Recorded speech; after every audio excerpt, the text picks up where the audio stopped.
Hi everyone. Before we get into this audiobook, I'd really appreciate it if you could hit the subscribe button and drop a like.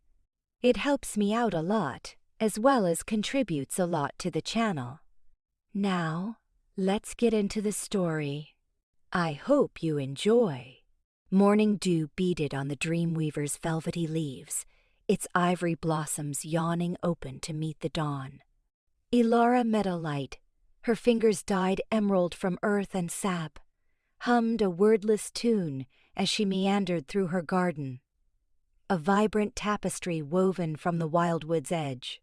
Here, beneath a mosaic of sunlight filtered by ancient boughs, she found solace, communicating in the silent language of the plant kingdom. She knew the Dreamweaver well. Steeping its petals in warm milk provided profound tranquility, banishing even the most persistent nightmares. Close by, the bloodfire poppy's scarlet bells flared, a bold contrast to the Dreamweaver's gentle palette. With focused care, Ilara snipped off a fading leaf, her brow furrowed. The poppy was a tricky ally. Its nectar, a powerful analgesic, could also be a lethal poison. She reserved its use for dire circumstances, mending fractured bones, or soothing a wolf caught in the throes of a difficult transformation. Ilara? A hesitant voice, laced with youth, sliced through the calm. A small brown-furred wolf pup, barely through his initial shift, stood at the garden's threshold, his ears drooping. I think I tweaked my ankle. A warm smile softened Ilara's features, lines appearing around her eyes. She wiped her hands on her worn leather apron and gestured him forward. Come now, Finn. Let's have a look. Finn hobbled towards her, tail tucked low. Kneeling, Ilara's touch was light as she assessed the swelling. Just a sprain, she murmured, fingers gently probing. Nothing too troublesome. I have just the thing. She guided him to a clump of comfrey, its broad hairy leaves promising relief. This is knitbone, she explained, crushing a leaf between her fingers. It accelerates the mending of bone and tissue. I'll make a poultice, and you'll be chasing rabbits in no time.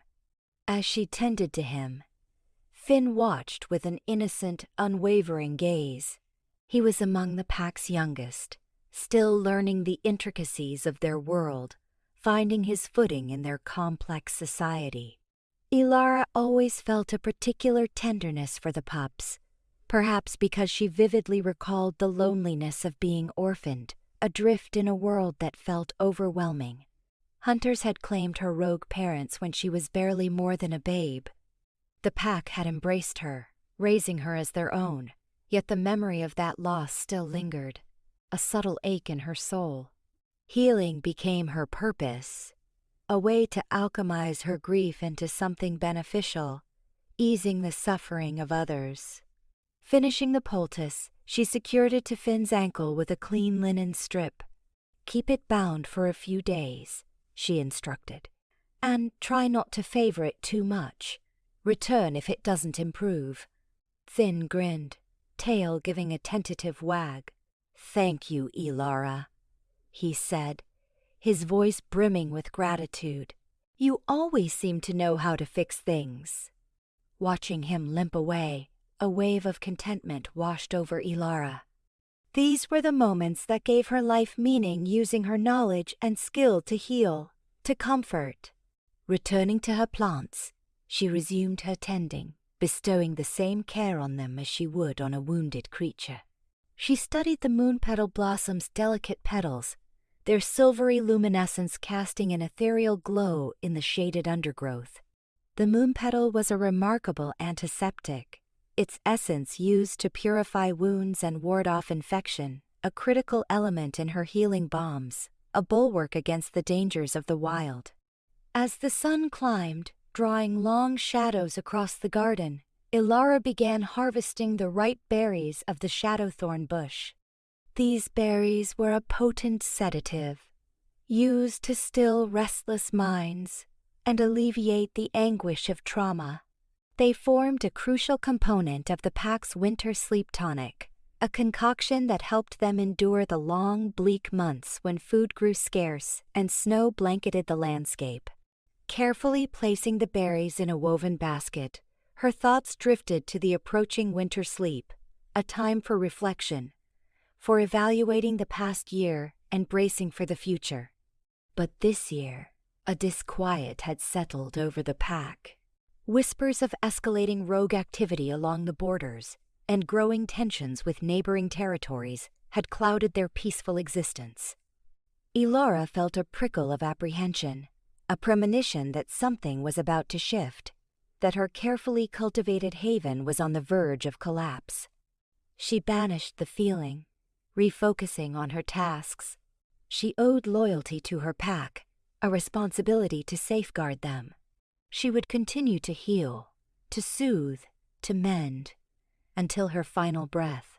Yet, even as she reaffirmed her commitment to peace, a dark seed of doubt sprouted within her. What if healing proved insufficient? What if protecting her pack demanded violence? What if she had to become something far removed from a healer? The prospect terrified her, a betrayal of her core beliefs. But as the shadows deepened and the air chilled, Ilara recognized that the moment was drawing near when she would face a choice that would determine not only her own destiny, but the fate of her entire pack.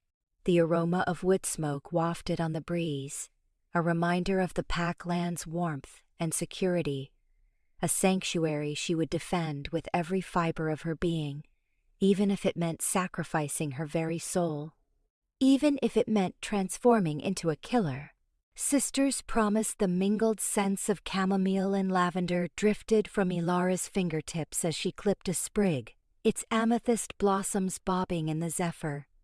Her small garden, nestled in a sunlit pocket near the pack's heart, offered her solace, a place where the earth surrendered its curative properties, and the air thrummed with restorative energy.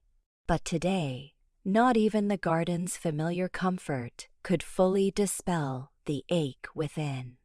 The savage gleam in the rogue wolf's eyes remained vivid. She shut her eyes, inhaling the loamy fragrance, seeking calm, but instead a past memory bloomed, limpid and bright. "Ilora, wait!" A child's voice, breathless and light, echoed in her mind. Lyra, her sister. Abruptly, she was transported to a sun-dappled clearing, years gone by. A young Ilara knelt beside a patch of wild mint, deft hands separating leaf from stem. Lyra, her younger sister, face flushed, burst into the clearing, her sapphire eyes sparkling with mischief. "You're always so fast," Lyra panted, collapsing beside Ilara, reaching for the fragrant herbs. "What are you doing?" A smile warmed Ilara's face. Lyra was always captivated by her knowledge of the woods and their hidden remedies. "Collectin' mint," Ilara replied, placing the leaves in a basket. "For tummy aches." Lyra scrunched up her nose. "Ew, it smells weird." "Maybe it does," Ilara chuckled. "But it works. Remember after you gorged on berries? Mint tea fixed you right up." Recognition lit Lyra's face. "Oh, it did. You're like a real forest witch, Ilara. You know everything." Ilara laughed it off. "Silly. I just pay attention. The forest whispers its secrets if you listen." She picked a soft, velvety leaf. "Comfrey," she announced, displaying it to Lyra. "Bruises and sprains." Lyra delicately touched the leaf, her face awash with wonder. "You can make medicine? That's incredible." She turned to Ilara, admiration shining in her eyes. "I wish I could do that." Ilara's smile softened. "I can teach you," she offered gently. "If you want to." Lyra's face beamed. Really? You would? Of course, Ilara said, taking Lyra's hand. It's vital to know how to heal, to care for our own, especially in our world. The woods hushed, the leaves rustling secrets on the wind. Ilara indicated different plants, explaining their properties, their uses, their dangers.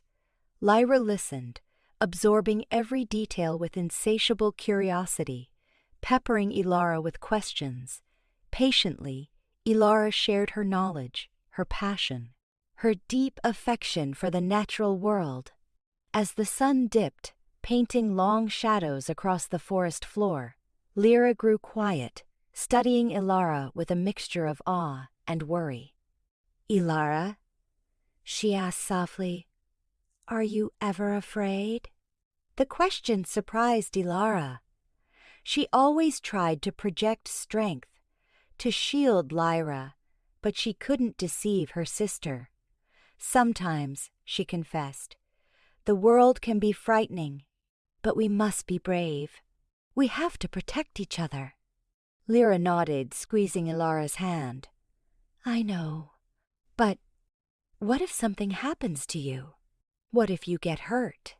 Ilara knelt, meeting Lyra's gaze. She framed her sister's face in her hands, her look unwavering. "Lyra," she said with conviction, "I promise you, I will always protect you. No matter what. I will always be here. I will never let anything harm you." The heartfelt words lingered in the air. Tears welled in Lyra's eyes, yet she smiled, her trust absolute. "I believe you," she whispered. "I love you, Ilara." "I love you too, Lyra," Ilara replied, embracing her sister tightly. Back in the present, standing in her garden, the memory dissolved, leaving a deep well of sorrow and remorse. The promise, so tragically broken, pressed heavily. A lone tear meandered down her dirt-streaked face. The rogue wolves had done more than threaten. They had severed a bond, a vow, a part of herself. The chamomile and lavender seemed to taunt her with their delicate fragrance, the promise of healing a cruel irony in the face of her grief. Healing felt inadequate. Vengeance beckoned. Lyra's terrified eyes haunted her. The garden, once a retreat, felt like a cage. The blooms, once hopeful, now mocked her failure. She needed to flee, to escape the crushing weight. Resolve hardening her features, Ilara reached for a trowel, not to nurture her herbs, but to excavate. She dug with surprising force, unearthing a hidden trove beneath the perfumed soil. Not gold or jewels, but something infinitely more valuable, more lethal. A collection of honed bone knives, painstakingly crafted and laced with potent venom. Not implements of healing, but instruments of death. And Ilara, the pack's healer, was about to become its blade. She had vowed to protect Lyra, and even in death, she would keep that promise. Those wolves would answer for their sins with their lives. Ilara would be the one to exact the toll. The schism within her, the tender healer and fierce protector, was about to erupt, unleashing a force capable of shaking the forest itself. The corruption of power began, twisting her empathy into a searing desire for retribution. The Alphas command the aroma of chamomile and lavender, embraced Ilara as she knelt in her herb garden, cool soil cushioning her weathered hands. Sunlight filtered through the ancient oak canopy, casting fractured mosaics of light and shadow upon the verdant tapestry surrounding her humble dwelling. She pinched off a sprig of feverfew, its acrid tang a welcome constant amid the disquiet of the times. Lyra's memory, her mirth echoing in rustling foliage, remained a persistent ache, a muted counterpoint to the keen edge of the bone knife sheathed beneath her tunic. A twig's crisp crack shattered the pastoral peace. Ilara's head snapped up, her hand flying instinctively to the concealed weapon. Cale Stoneheart loomed at the garden's edge, his presence a stark contrast to the delicate beauty surrounding them. He was a bastion of sinew and shadow, his face carved with a perpetual severity that seemed to deepen with each sunrise. A younger warrior, pallid and smeared with grime and gore, leaned heavily on Cale's arm. Storm-cloud eyes, Cale's gaze, locked onto Ilara. "He requires tending," he declared, his voice a low, resonant pronouncement. Ilara rose, deliberate in her movements, her gaze unwavering. "I offer succor no longer, Cale." The words, flat and barren of feeling, were a stark testament to her altered path. The wounded man groaned, a sound that scraped along Cale's already raw nerves. His grip tightened, knuckles straining. "Rogues attacked him near the border. He fought with valor. He warrants your aid." "Warrants," Ilara scoffed, a brittle laugh escaping. "Did Lyra warrant death? Did she merit being savaged by those beasts?" She spat the word like poison. "Where was your justice then, Alpha? Your compassion?" Cale's jaw clenched. "This is neither the venue nor the moment, Ilara. This warrior teeters on the precipice of death." "And Lyra didn't," she challenged, closing the distance, her eyes ignited with grief bordering on lunacy. "She was pack, family. You left her to die." "A calculated decision," Cale countered, his tone hardening.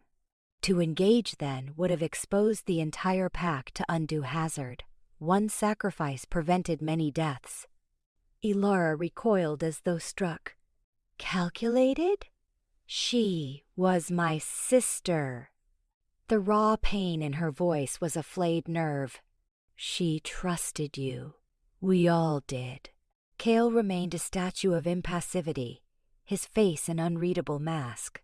"Sentimentality has no place in command, Ilara. My fealty is to the collective, not to individual sorrow." "So, you barter the innocent to safeguard the culpable?" Ilara inquired, her voice a dangerous murmur. "That is your way, Alpha? That is the leader you are?" The warrior groaned again, his body trembling uncontrollably. Cale glanced at him, his expression softening, almost imperceptibly. "He bleeds freely. He needs your prowess, Ilara. Now." Ilara gazed at the wounded warrior, his agony a palpable presence. She detected a flicker of terror in his gaze, but desperate entreaty for aid. It mirrored the terror Lyra must have felt in her final moments, a specter haunting Ilara's waking thoughts. A torrent of conflicting sensations surged through her loathing for Cale, a scorching desire for retribution, and the embers of her former vocation. "I am no longer a healer," she reiterated, but the words rang hollow. Cale's gaze intensified, piercing her defenses. "You are pack. You are obligated to employ your talents for our protection, even if command compels you." The Alpha's command. The pronouncement weighed heavily upon Ilara. Refusal constituted open defiance, a challenge to Cale's authority with potentially catastrophic repercussions. It meant exile, branding herself an enemy of the pack, further isolating her in her grief. And perhaps, deep within, a fragment of her clung to the oath she had sworn as a healer, the promise to alleviate suffering wherever it existed. She looked from the wounded warrior to Cale, her face a battleground of resentment and reluctant agreement. "He will survive," she conceded, her voice barely audible. "But mark my words, Cale Stoneheart, this resolves nothing. My debt remains outstanding." Cale nodded, curt and unreadable. "Tend to him, Ilara." She ushered them into her cottage, the air redolent with dried flora and herbs. The warrior slumped onto a stool, his breathing shallow and ragged. Ilara moved with practiced grace, gathering bandages, balms, and tinctures. As she assessed his wounds, her fingers probing with delicate precision, she felt a familiar tug within, a sense of purpose she believed extinguished. The Hugh's impulse, dormant but not dead, began to re-emerge. But beneath the surface, the inferno of rage still smoldered. As she cleansed the warrior's lacerations, she envisioned Lyra's blood staining her hands. As she sutured the gashes in his flesh, she fantasized about plunging her bone knife into the hearts of the rogues who had stolen her sister's life. The schism within her, the constant friction between healing and destruction, threatened to unmake her. She was a wolf, fractured between two allegiances, eternally bound to the pack that had betrayed her, forever haunted by the specter of the sister she had failed to shield. And as she labored to preserve the life of a warrior loyal to the Alpha she despised, she knew that the path to vengeance would be arduous and treacherous, paved with the essence of her enemies and the fragments of her own broken soul. A warrior scars the morning sun cast long shadows across Ilara's garden, painting the dew-kissed petals of her moon-petal blossoms in hues of lavender and silver. She moved with a practiced grace, her fingers, still stained with the previous day's poultice, gently coaxing life from the soil. It was in this small sanctuary, surrounded by the quiet hum of bees and the earthy scent of chamomile, that she found a fragile peace, a peace shattered by the heavy footfalls approaching. Cale stood at the edge of the garden, his presence a stark contrast to the serenity within. His dark eyes, usually unreadable, held a glint of something Ilara couldn't quite decipher, not remorse, but perhaps calculation. "The warrior, Gareth," Cale stated, his voice devoid of warmth. "He needs your attention. The rogues nearly tore him apart." Ilara's hands tightened around the trowel. "I am aware of Gareth's predicament." She deliberately avoided the word wombs, the term feeling too clinical for the savagery she knew they entailed. "He is loyal," Cale continued, seemingly oblivious to her simmering resentment. "His skills are vital. See to him." He turned and strode away, the crunch of his boots on the gravel path the only sound that marked his departure. Ilara watched him go, the familiar ache of injustice tightening in her chest. Loyal. As if loyalty excused everything. The healing hut was filled with the metallic tang of blood and the sharp scent of antiseptic herbs. Gareth lay on the makeshift cot, his face pale beneath a mask of dirt and sweat. Deep gashes crisscrossed his chest and arms, ugly reminders of the battle. He shifted restlessly, muttering in his delirium. Ilara approached him cautiously, her senses on high alert. Despite her anger at Cale, she couldn't deny the ingrained instinct to heal.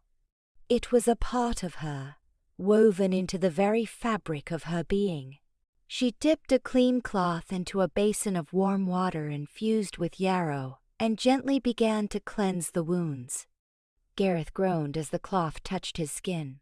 "Ilara?" he rasped, his eyes fluttering open. "Is that you?" "It is," she replied, her voice softer than she intended. "Hold still. This will sting." She worked in silence, her movements precise and efficient. Her fingers danced over his wounds, assessing the damage, feeling for broken bones. She recognized the claw marks of the rogues, the deep, ragged tears that spoke of brutal ferocity. Each wound was a testament to the violence that had become commonplace in their world. A violence she was now being forced to perpetuate, if only indirectly. As she cleaned a particularly deep gash on his shoulder, Gareth winced. "They were fast," he murmured, his voice strained. "Never seen rogues fight like that before, almost rabid." Ilara paused, her brow furrowed. "Rabid?" "Yeah," Gareth replied, his eyes clouded with pain. Like they weren't thinking, just tearing. She resumed her work, her mind racing. Rogues were always dangerous, but Gareth's description suggested something more, something unnatural. She reached for a jar of comfrey salve, its earthy scent filling the air.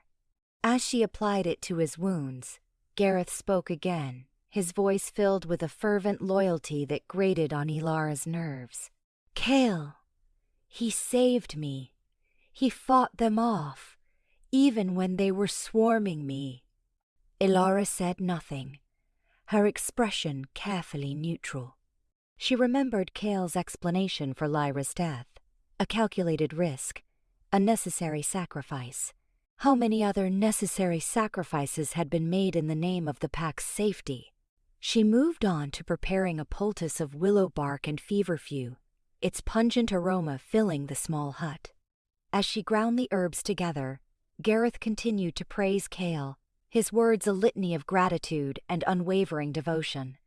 "He's a strong alpha," Gareth insisted, his voice growing stronger. "He always puts the pack first. We're lucky to have him." Ilara finally met his gaze, her eyes unwavering. "Are we, Gareth?" she asked softly, the question hanging in the air between them. He blinked, momentarily confused. "Of course," he replied, a flicker of doubt crossing his face. He makes the tough decisions." "Does he?" Ilara pressed, her voice barely a whisper. "Or does he simply make the easiest ones?" Gareth looked away, unable to meet her gaze. The silence stretched between them, broken only by the rhythmic thud of her pestle against the mortar. Ilara finished preparing the poultice and carefully applied it to his wounds, her touch gentle but firm. "Rest now, Gareth," she said finally, her voice devoid of emotion. "You need to heal." She left the hut, the weight of her unspoken questions heavy on her shoulders. The sun was beginning to set, casting long, distorted shadows across the training grounds. She watched as the pack warriors practiced their combat skills, their movements fluid and brutal. Each strike, each parry, each roar was a reminder of the violence that permeated their lives, a violence fueled by loyalty, by fear, by the unwavering belief in Cale's leadership. Ilara walked back to her garden, the scent of her moonpetal blossoms a faint comfort in the gathering darkness. She knelt beside her plants, her fingers tracing the delicate petals. She had always believed in the power of healing, in the ability to mend what was broken. But now, she wondered if some wounds were too deep to heal, some scars too ingrained to ever fade.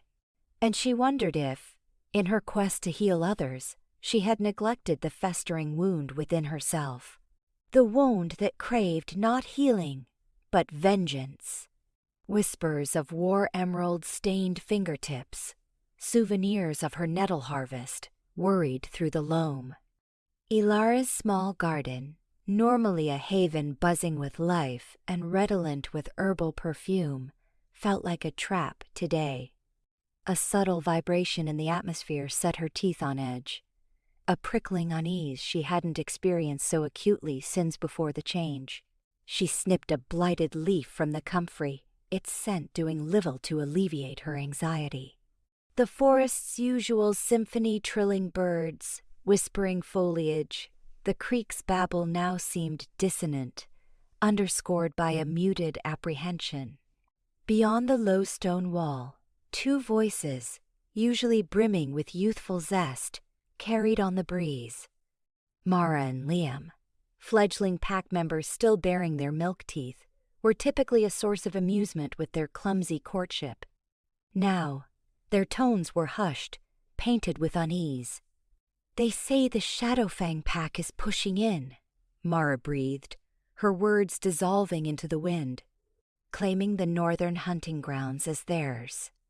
Liam snorted, but a telltale quiver betrayed his bravado.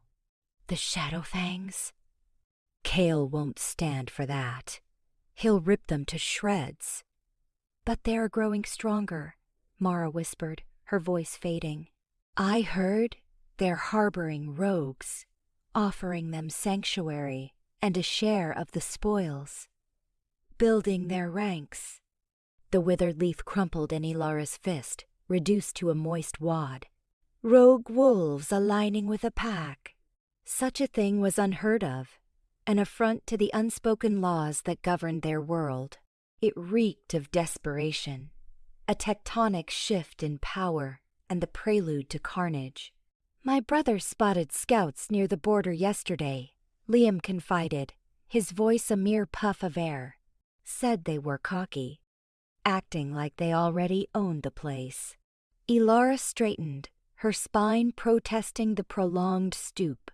The sun, ordinarily a balm on her skin, now felt oppressive, a glaring spotlight magnifying her growing disquiet. She rounded the corner of her cottage and approached the stone barrier. "Mara." "Liam." Though gentle, her voice sliced through their hushed exchange. They jumped, whirling to face her, their young faces mirrors of anxiety. "Ilara?" Mara stammered, a flicker of relief quickly obscured by a guarded look. We didn't mean to bother you." "You didn't," Ilara replied, the lie a lead weight in the air. "But I couldn't help overhearing." "What exactly are you saying about the Shadowfang pack?" Liam shuffled his feet, avoiding her gaze. "Just rumors, Ilara. You know how it goes. Things get exaggerated." Ilara arched a brow, unconvinced. "Rumors of territorial incursion? Rumors of the Shadowfangs amassing rogue wolves? These aren't mere whispers, Liam. This is grave." Mara finally met her gaze, her eyes reflecting the very dread that gnawed at Ilara. "It's true, Ilara. The tension's been building for weeks. Kale's been withdrawn, spending more and more time patrolling the borders himself. And saying nothing to us," Ilara added, a touch of bitterness coloring her words. Kale, the taciturn alpha, always put the pack's welfare above all else, yet his secrecy often felt like control, a way of keeping them pliable. A low, mournful howl reverberated through the trees, striking a primal chord deep within their bones. A territorial declaration, unmistakable and chilling. "He knows," Ilara murmured, her voice barely audible. "He knows they're coming." As if conjured by their fears, a horn blared from the heart of the village, a drawn-out, resonant call for immediate assembly. The pack. They exchanged a look, a silent compact forged between them. Fear wrestled with obligation. They were wolves, bound by blood and allegiance. They had to stand with their own, come what may. The clearing teemed with anxious bodies upon their arrival, the very air thick with foreboding. Wolves of every age milled about, their fur prickling with nervous energy. The usual playful shoves and cheerful greetings were absent, replaced by hushed murmurs and troubled glances. Kale stood on the rise overlooking the gathering, his broad silhouette stark against the deepening twilight. His face remained inscrutable, a blank canvas, but Ilara could sense the coiled tension radiating from him, a palpable current electrifying the atmosphere. He raised a hand, silencing the murmuring crowd. His voice, amplified by his wolf form, resonated through the clearing, cleaving through the fear like a razor. "My pack," he began, his voice imbued with authority. "I know you have heard the reports. Murmurs of the Shadowfang pack challenging our right to the northern territories. Claims of rogues swelling their ranks, amplifying their power." A collective intake of breath rippled through the throng. Kale paused, allowing the weight of his words to settle. "These are not merely reports," he continued, his voice hardening to granite. "They are threats. Threats to our home, to our families, to our very survival." He paused again, his gaze sweeping over the assembled wolves, his eyes, usually the color of flint, now gleaming with a fierce, internal fire. The Shadowfangs believe they can cow us. They believe they can seize what is rightfully ours. They are mistaken. A growl rumbled in his chest, a primal sound that sent icy tendrils crawling down Ilara's spine. We are the Stoneheart Pack, Kale roared, his voice booming off the surrounding trees. We are tempered in the crucible of adversity. We are unbending, unbreakable. We will not cede a single inch of our territory. We will not cower in dread. We will meet their defiance head on. He raised his fist, his knuckles bone white. I pledge to you, my pack. I will safeguard you. I will defend our home. I will guide you to triumph. Let the Shadowfangs come. Let them taste the keenness of our claws, the ferocity of our fangs. Let them discover what it means to face the Stoneheart Pack. A deafening roar erupted from the pack, a defiant challenge that resonated through the forest's heart. Fear was supplanted by a surge of adrenaline, a primal imperative to safeguard what was theirs. Even Ilara felt a treacherous spark ignite within her, a dangerous thrill fueled by Kale's pronouncements.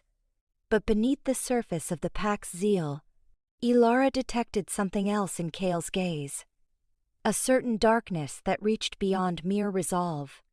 It was a cold, calculating ruthlessness that chilled her to the core. She wondered to what extremes he would be willing to go to secure their victory. And she wondered, with a mounting sense of dread, what price they would ultimately have to pay for that triumph. The whispers of war had coalesced into a storm, and Ilara understood, with a certainty that settled like a stone in her gut, that their lives had been irrevocably altered. The purge the air, thick with the aroma of moistened soil and impending rain, enveloped Ilara as she knelt amidst her herbs, fingertips stained verdant from feverfew's crushed leaves. She fostered a drooping moonpetal spread, nurturing it with a tender touch, her attention unwavering. This small garden was her haven, a concrete symbol of the fragile existence she struggled to safeguard, an existence that felt increasingly remote. A summons shattered the tranquility, a deep, resonant growl emanating from the Stoneheart land's Kale's beckoning. But this wasn't the customary call to the hunt. A keen, metallic edge sharpened it, sending icy tendrils down Ilara's spine. She stood, wiping her hands on her well-worn apron, a coil of unease tightening in her core. The moon petal, forsaken, slumped again. Beneath the somber sky, the pack congregated in the clearing, their forms shifting with inner disquiet. A palpable tension thrummed, heavier than any looming squall. Upon the familiar rocky promontory stood Kale, a figure radiating raw authority.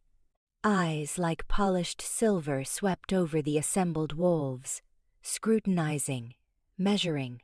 He was an elemental force, immutable, uncompromising. The Shadowfang wolves grow brazen, Kale's voice echoed, silencing the murmurs. Their pact with the rogues has swelled their arrogance. They probe our boundaries, poach our prey, and hiss threats into the darkness. He paused, letting his pronouncements settle, the hush amplifying its gravity.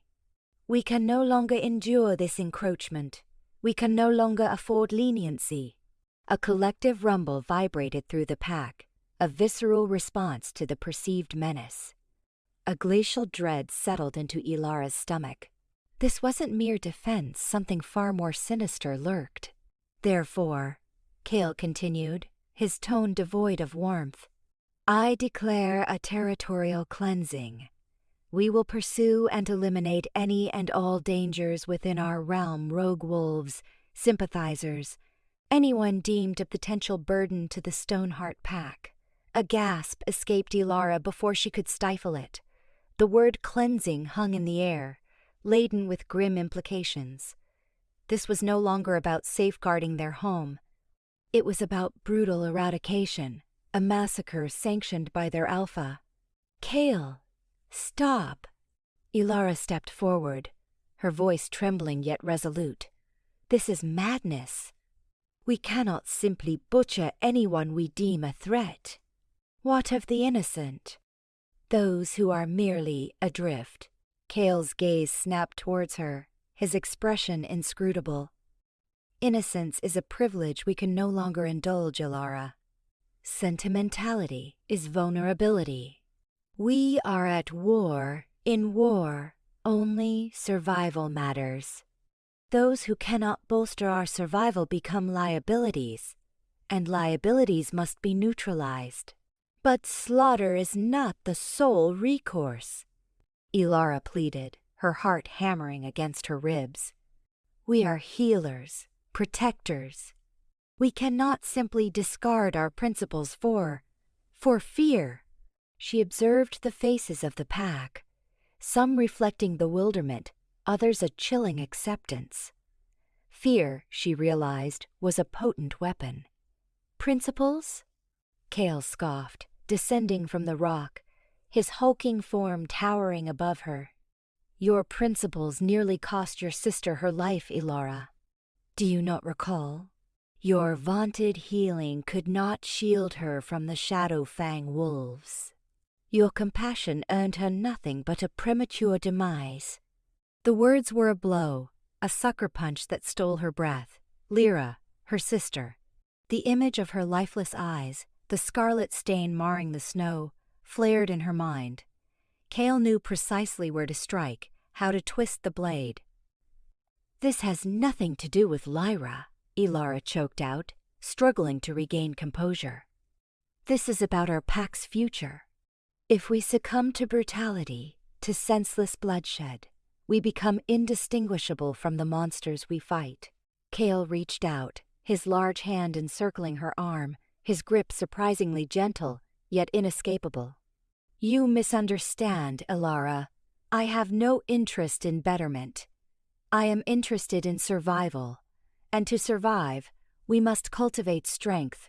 We must embrace ruthlessness. We must be willing to commit acts others shy away from." His tone was muted, almost a murmur, yet it conveyed the weight of absolute command. "You are blinded by sorrow," Kale stated, his voice gentling, though his steely gaze remained locked on hers. "Your heart grieves for Lyra, a feeling I grasp. But you cannot permit your grief to impair your judgment. You are an invaluable asset to this pack. Ilara, your healing abilities are crucial, yet you must comprehend that sometimes the only path to mend a wound involves cauterization, incinerating the infection, regardless of the agony inflicted." He released her arm, turning away, his attention returning to the pack. "The cleansing commences at dawn. Each of you will be assigned a sector. Hunt down any and all threats. Show no leniency. This is not a request. It is an imperative." The pack voiced its approval in a thunderous roar, their bloodlust ignited. Ilara stood paralyzed, watching as they dispersed, their forms dissolving into the forest shadows.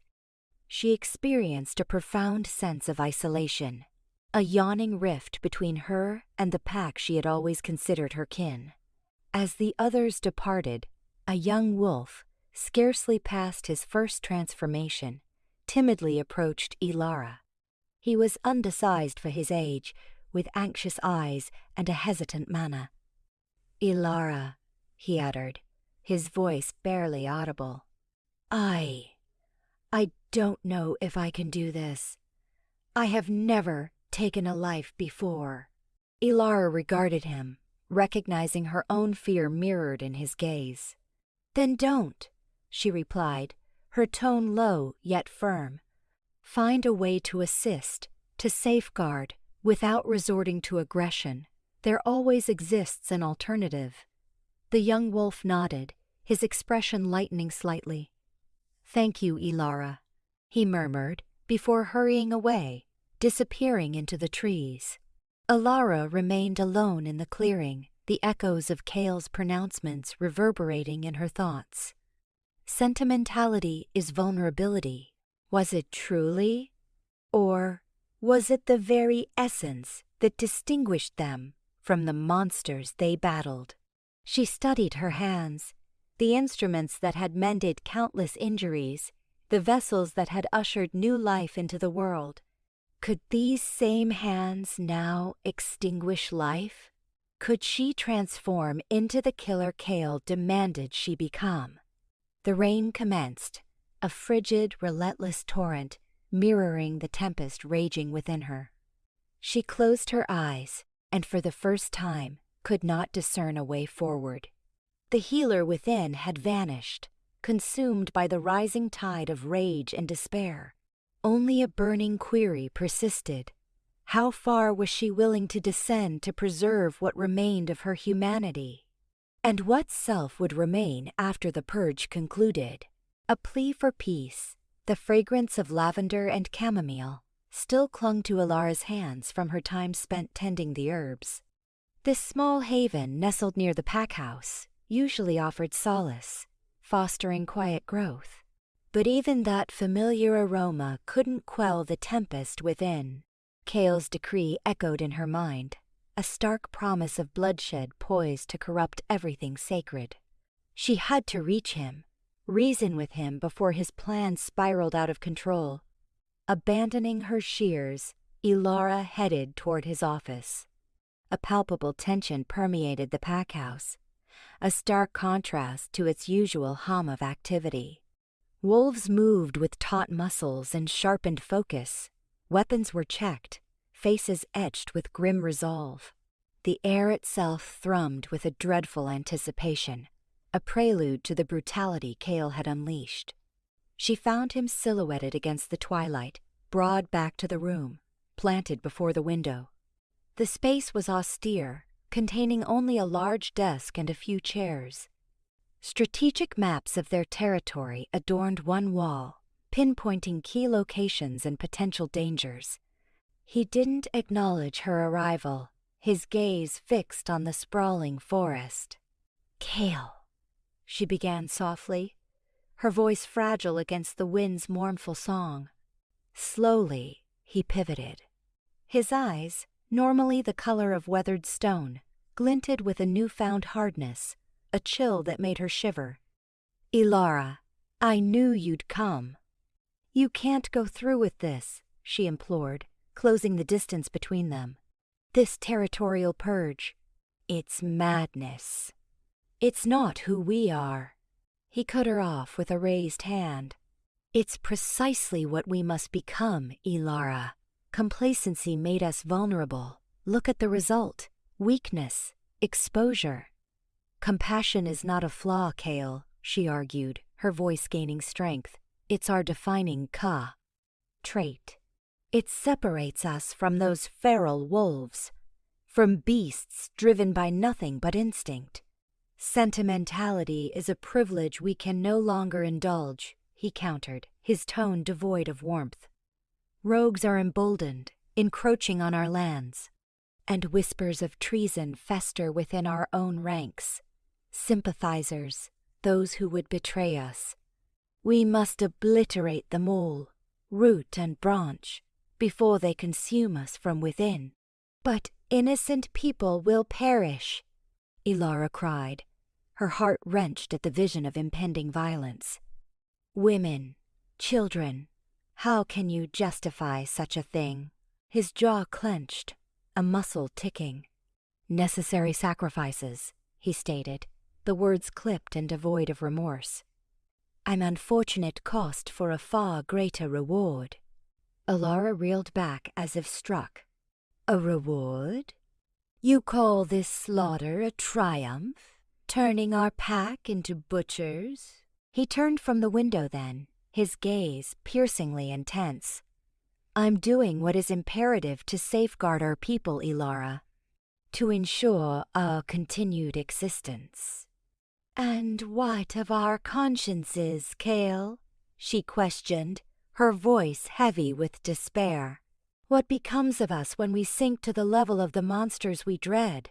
He loomed over her, his presence overwhelming. "Survival is the only metric that matters, Ilara. Everything else is irrelevant." "That's a lie," she insisted, her voice trembling but resolute. "There must be another option. We can negotiate with the rogues, offer them sanctuary within our borders, a chance at peaceful coexistence." Kale barked out a mirthless laugh. "Negotiate with animals who would tear us, limb from limb for pleasure. You're lost in fantasy, Ilara. They only understand brute force. And what of these alleged sympathizers within our own community?" She pressed, anger flaring in her eyes. "Have you considered that they might have grounds for their misgivings? That they simply disagree with your methods?" "Disagreement is a cancer," he reiterated, his tone implacable. "It fuels division, corrodes authority. It cannot and will not be tolerated." Ilara's shoulders slumped with defeat. She studied Kale, truly appraised him, and saw not the stalwart, empathetic leader she once revered, but a man consumed by fear, his judgment clouded by authority. He had become the very thing he swore to eradicate. "You're mistaken, Kale," she whispered, a profound sorrow coloring her tone. "You're leading us down a path to ruin, and I refuse to follow." He regarded her for a beat, his expression unreadable. "So, you choose to oppose me?" "I choose to champion what I know to be true," she countered, her voice unwavering. "For peace, for empathy, for the hope that we can now rise above this." His silence was her answer. Heavy, foreboding. Ilara knew she had crossed a threshold, challenged his dominion in a way that could not be ignored. But she could no longer remain passive, not while the fate of her pack, and perhaps her own soul, teetered on the brink. Turning, she approached the exit, her spirit burdened with grief and a mounting premonition of doom. As she reached the doorway, Kale spoke, his voice laced with menace. "Be warned, Ilara," he cautioned. "Loyalty is a valuable currency, and those who squander it often pay the ultimate price." Without a backward glance, she departed, leaving Kale alone in his shadowed sanctum. The wind howled outside, a desolate lament mirroring the turmoil consuming her. She had made a formidable adversary, but she could no longer stand idly by as her pack succumbed to the abyss. The healer was lost, perhaps irrevocably, but something else had emerged in its stead. A champion for Amity, prepared to fight for her convictions, even if it meant standing alone against the Alpha himself. The scent of lavender and chamomile, once a balm to her spirit, now mocked her with reminders of the life she had abandoned. Her garden, her sanctuary, had become a war zone. Lyra's fall, the morning air hung thick and heavy, pregnant with the metallic tang of blood already spilled. Ilara knelt in her small garden. The scent of lavender, a desperate attempt to mask the pervasive odor. She pressed the cool earth around a newly sprouted moon petal, its delicate white bloom a fragile symbol of hope in a world increasingly stained crimson. Around her, the sounds of the purge echoed snarls, screams, the sickening thud of bone against flesh. She tried to block it out, to focus on the life beneath her fingers, but the violence was a relentless tide, pulling her under. She had refused to participate, defied Kale's direct order. The weight of that defiance pressed down on her, heavy as a stone. She knew the consequences could be severe, but she couldn't bring herself to inflict the same pain she felt, to become the monster Kale seemed determined to forge. A low growl vibrated through the earth, closer now. Ilara looked up, her hand instinctively reaching for the small pouch of healing herbs at her belt. A young wolf, barely more than a pup, darted into her garden, its fur matted with mud and blood, eyes wide with terror. "Ilara, hide me," the pup whimpered, scrambling behind her. Before Ilara could respond, Kale materialized at the edge of the garden, his massive frame silhouetted against the rising sun. His eyes, usually a warm amber, were now cold chips of flint. He moved with a terrifying grace, his power radiating in waves. "Get away from her, Lyra," Kale commanded, his voice a low rumble that promised pain. Lyra trembled behind Ilara, clutching at her tunic. "She didn't do anything, Alpha.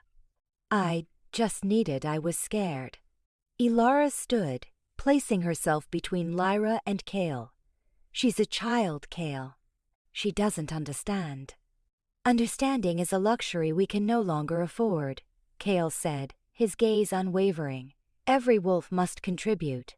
Every wolf must be willing to defend our territory." "By slaughtering innocents?" Ilara challenged, her voice rising. "Is that what you call defense?" Kale's jaw tightened.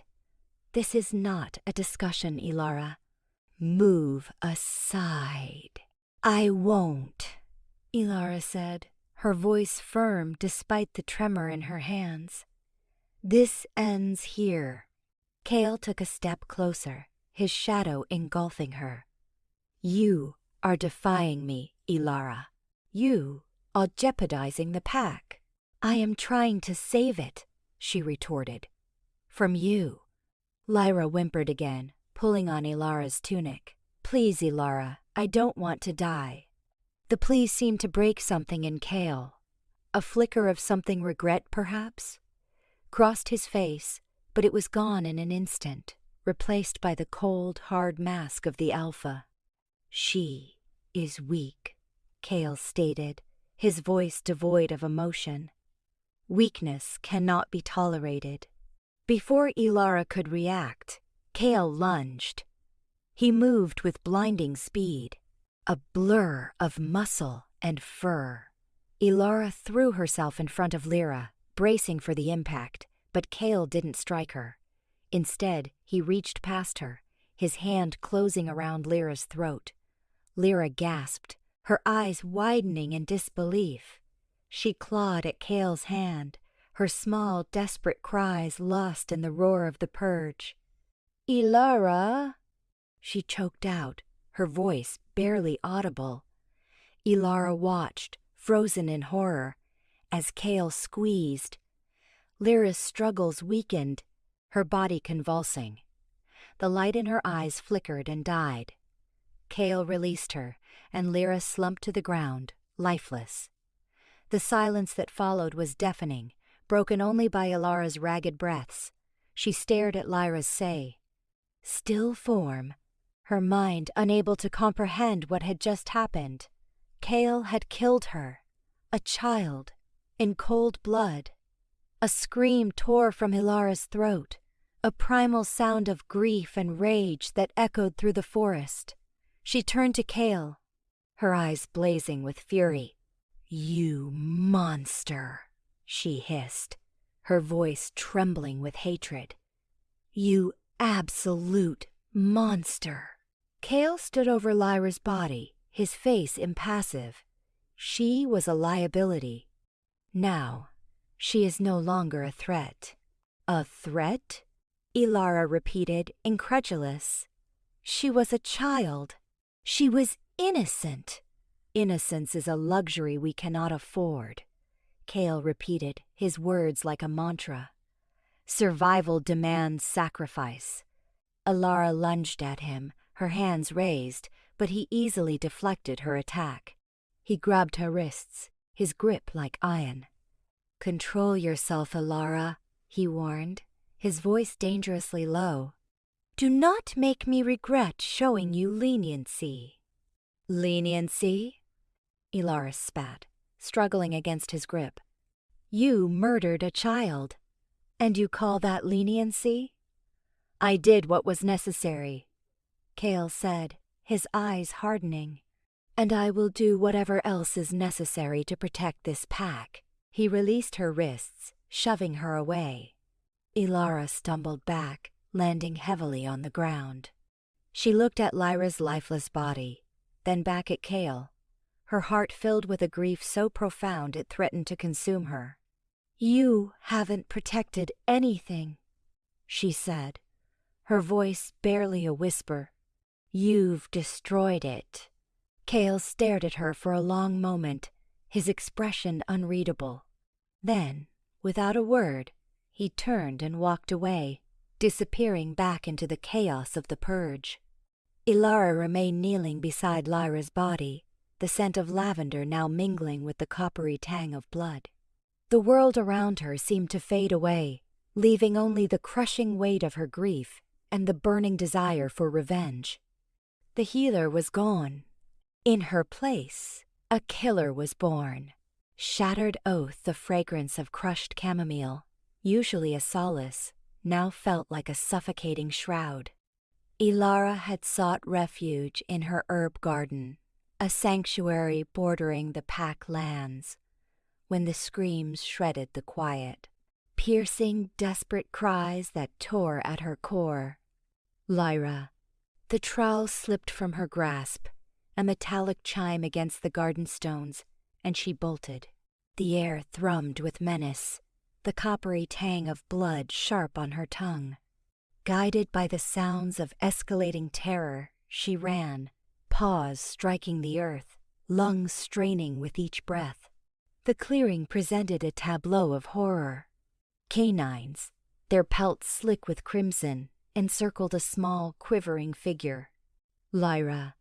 The pup was cornered against an ancient oak, terror blazing in her eyes, mirroring Ilara's own dread. Cale loomed before her, his formidable frame a dark eclipse. "Cale, stop!" Ilara's plea, raw and broken, barely pierced the guttural chorus of the pack. Shoving through the throng, adrenaline coursed through her. "She's just a pup.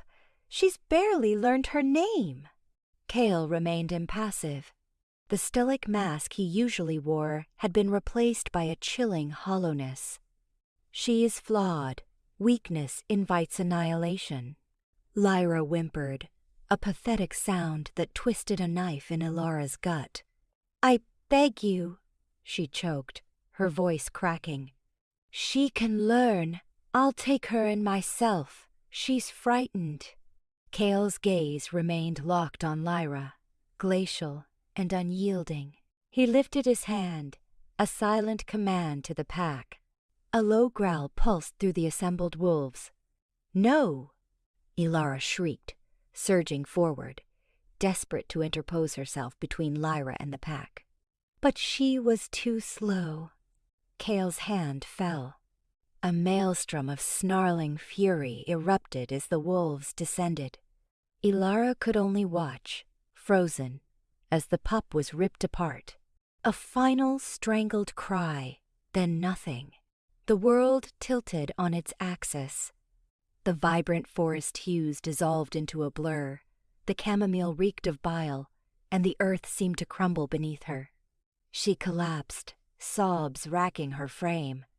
Cale retreated, his expression unchanged, surveying the carnage with detached appraisal, as if assessing wreckage. He ignored Ilara completely, offering neither solace nor remorse. He simply turned and departed.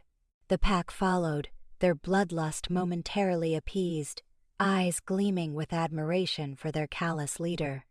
They abandoned Ilara, kneeling in the gore-soaked clearing, clutching Lyra's broken body.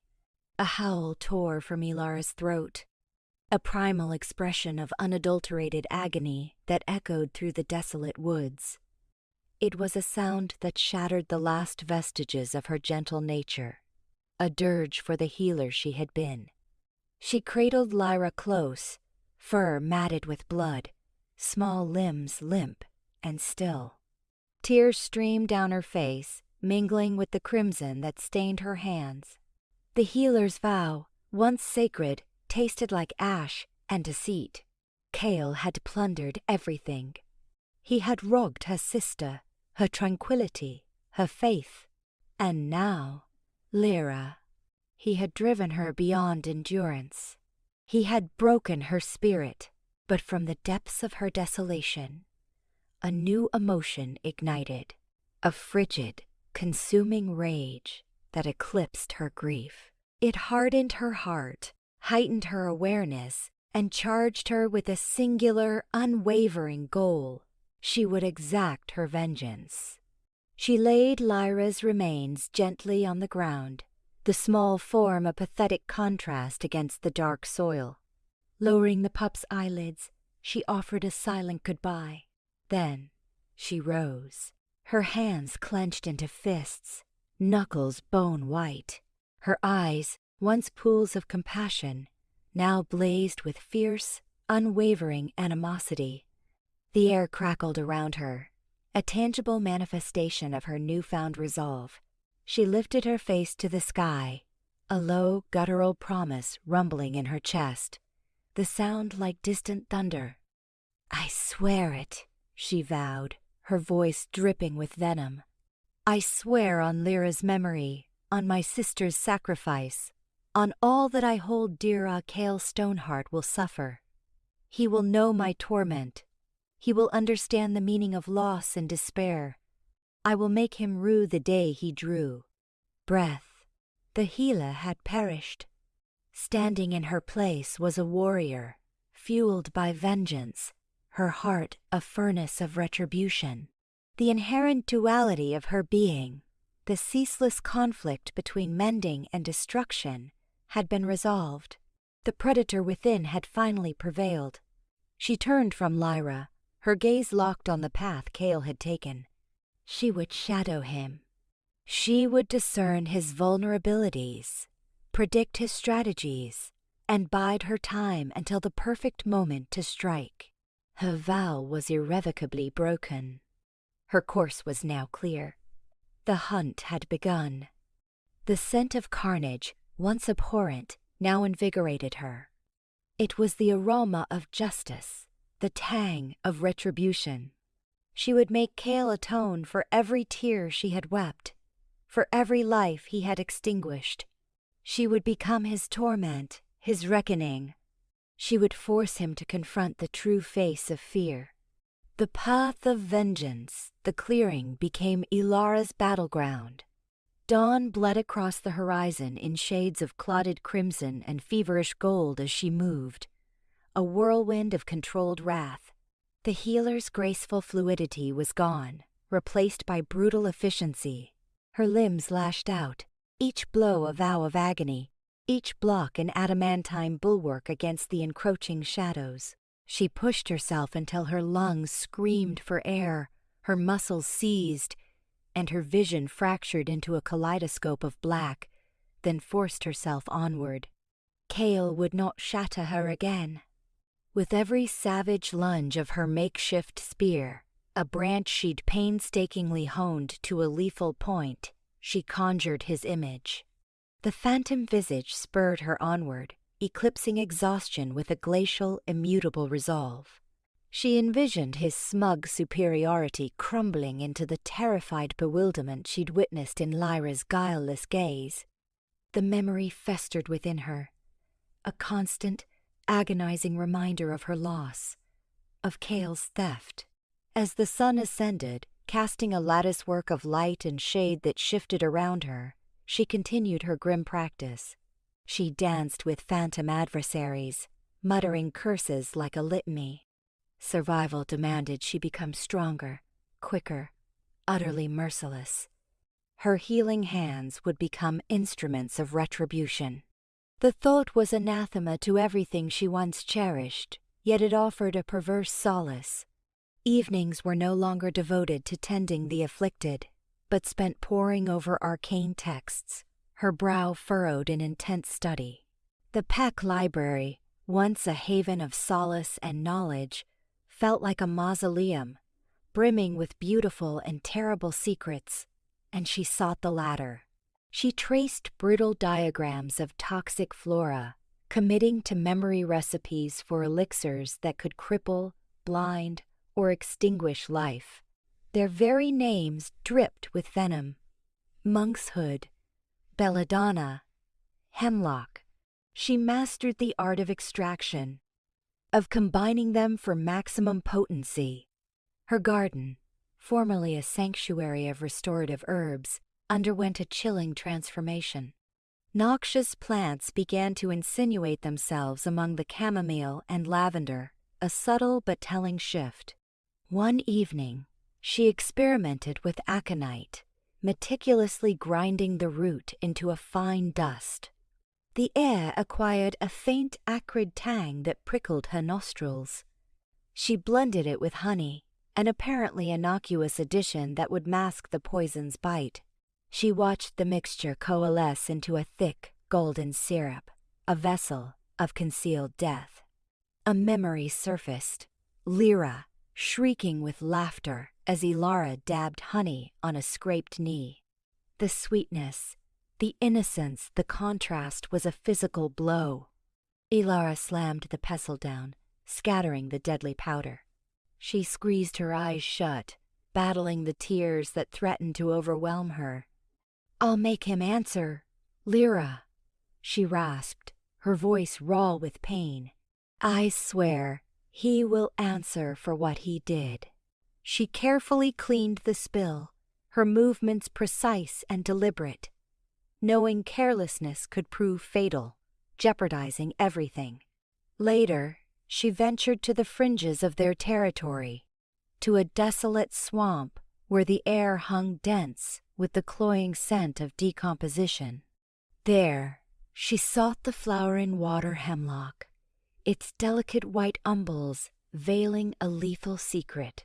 With meticulous care, she harvested the roots, acutely aware that even the slightest contact with its sap could be deadly. A rustle in the undergrowth stopped her cold, every nerve on high alert.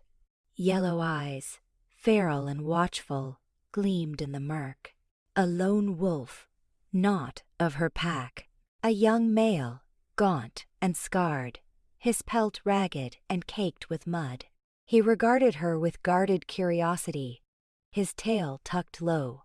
He posed no immediate threat, yet Ilara remained wary. "What do you want?" she demanded, her voice tight. The wolf emitted a soft whine, taking a hesitant step. He was wounded. She registered a deep laceration marred his flank. An atavistic impulse, the ingrained urge to heal, surged within her. She wrestled it down. She was no longer a healer. "Stay back," she warned, her hand instinctively going to the knife at her hip. The wolf froze, his ears flattening. He seemed to understand. He licked at his wound, his eyes clouded with suffering. Ilara wavered. The Ilara of yesterday would have instantly offered aid, tending his injury without hesitation. But that Ilara was gone. This new iteration saw only a potential obstacle, a threat to her single-minded purpose. Turning away, she resumed her macabre task. The faint whimpering followed her, but she ignored it. Her priorities lay elsewhere. Vengeance was a demanding mistress, allowing no distractions. As she returned to Pack Lands, the image of the injured wolf lingered, a stark reflection of her own inner conflict, the battle between her former self and her present incarnation, between healing and destruction. She was treading a precarious path, one that led inexorably away from the woman she once knew. But retreat was impossible.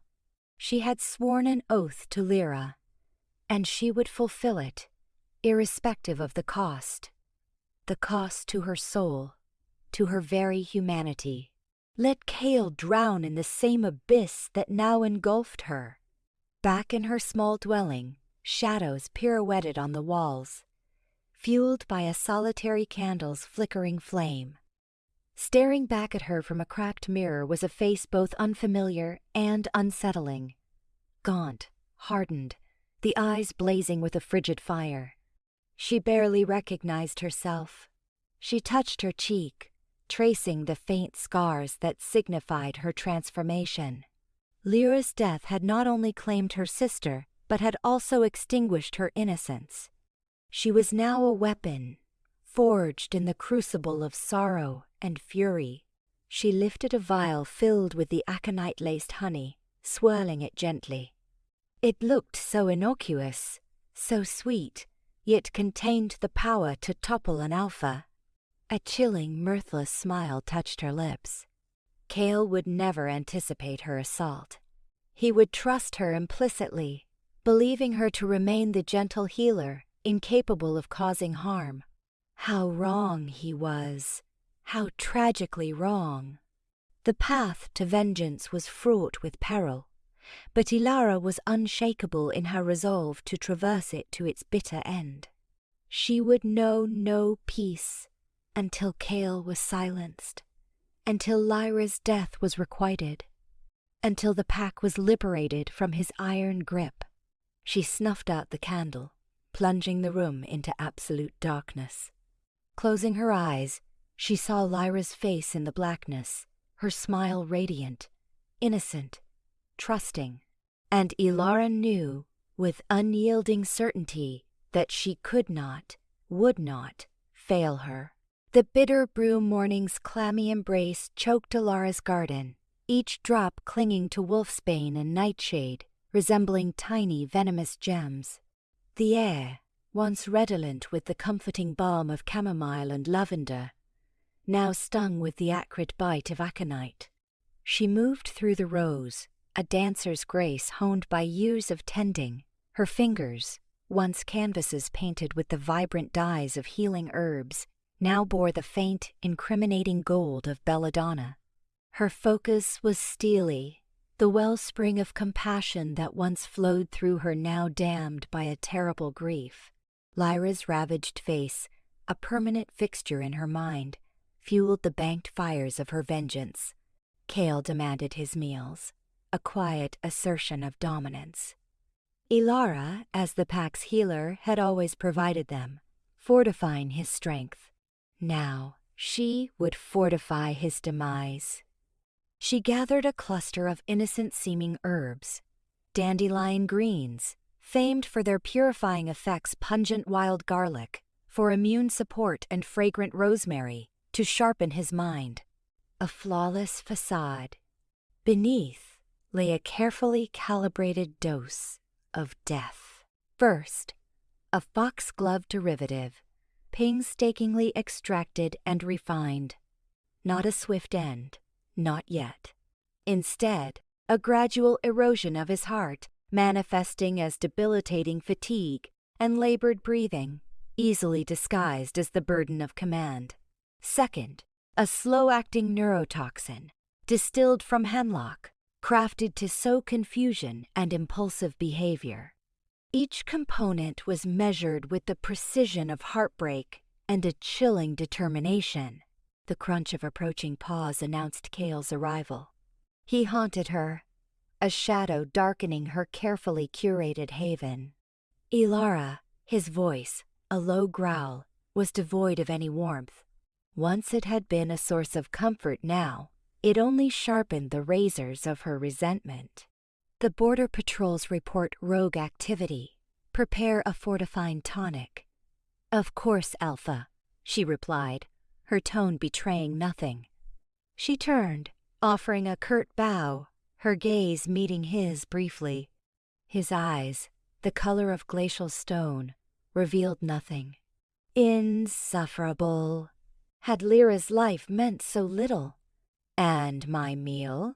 He pressed, impatience lacing his voice. Almost ready, she said, turning back to her deadly task. Her hands moved with practiced speed, chopping the herbs, the rhythmic thud of the blade a counterpoint to the tempest in her chest. The foxglove derivative was added, ground to a whisper-fine powder, then stirred into the simmering concoction. The hemlock followed, its insidious nature masked by the wholesome guise of the dish. She presented the meal, a steaming bowl of greenery, garnished with a sprig of deceptive mint. He accepted it without a word, his eyes scanning the contents before devouring it. Elara watched, her face a mask. She saw him swallow, the muscles in his throat contracting. With each mouthful, a shard of grim satisfaction pierced her, a cold, resolute kernel of triumph forming in her core. Days bled into weeks. Elara continued to prepare Kale's meals, each tainted with her venomous blend. She rotated the poisons, adjusting the potency, vigilant against detection. She scrutinized him, searching for the telltale signs of his unraveling. At first, the changes were subtle. A slight tremor in his hand as he dictated orders. Deeper lines etched around his eyes, the price of exhaustion. Shortness of breath during training exercises. He attributed it all to the relentless pressures of leadership. "Just tired," he'd muttered one evening, struggling to maintain pace with the younger wolves. "The pack is on edge. These border incidents are taking their toll." Elara only nodded, offering herbal tea, each sip a dose of carefully calculated poison. "Perhaps some rest is in order, Alpha," she suggested, her voice dripping with counterfeit concern. He glared, his eyes slits of suspicion. "Rest? There's no time. The pack needs strength." But Elara saw the fear lurking beneath the surface. He was weakening, and the realization was dawning. The shift became undeniable. Kale grew volatile, lashing out at his counsel, making reckless decisions that betrayed his usual composure. He withdrew, seeking refuge in his den, hunched over maps and reports, brow perpetually furrowed. One morning, Elara discovered him slumped against a tree, his breathing shallow and ragged. His fur was slick with sweat, his eyes clouded with pain. "Kale?" She feigned concern. "What's wrong?" He looked up, his gaze unfocused. I don't know," he gasped. "I feel weak." Elara knelt beside him, placing a hand on his brow.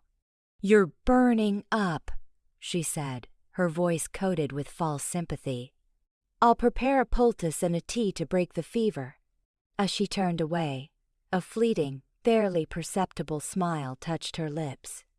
Her plan was taking root. Kale was failing, and soon he would be ripe for the picking. The pack would witness him for the tyrant he was, one who valued power above all life. Then she would deliver the final strike. She crafted the poultice, incorporating a herb that would temporarily amplify his symptoms, masking the slow work of her toxins. Returning to Kale, she allowed herself a moment of pause, studying the Alpha, a mixture of triumph and self-loathing warring within her. Had she become a monster, mirroring the very evil she sought to eradicate? She banished the thought. This wasn't about her. It was about Lyra's memory. It was about the pack's survival. It was about justice, at long last. She applied the poultice to his forehead, her fingers ghosting over his skin. He flinched, his eyes fluttering open. "Elara," he rasped, his voice faint. "What's happening?" She looked down at him, her eyes pools of glacial resolve. "Justice, Kale," she said softly. "It's finally found you." She left him there, slumped against the tree, his fate sealed. The bitter brew had seeped through his veins, poisoning everything. The reign of Kale Stoneheart was drawing to a close. Seeds of doubt. A blush of dawn kissed Elara's garden, painting the dewy flora in strokes of rose and lilac. Kneeling amidst the fragrant blooms, her fingers stained emerald from her work, she meticulously trimmed a sprig of aconite. Its alluring violet blossoms masked a potent poison.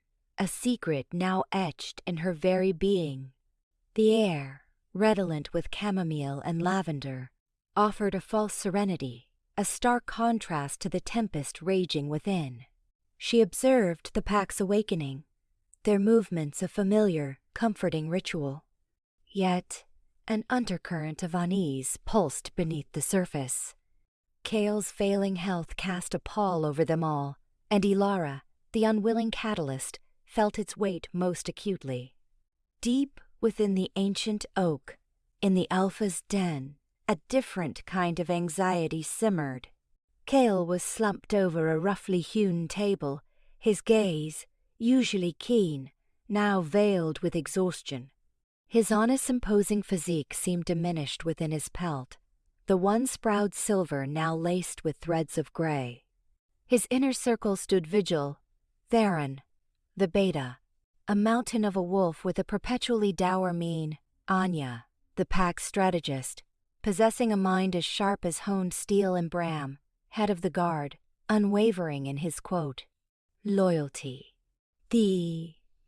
There's stability, Kale croaked, his voice a mere echo of its former resonance. Feels artificial.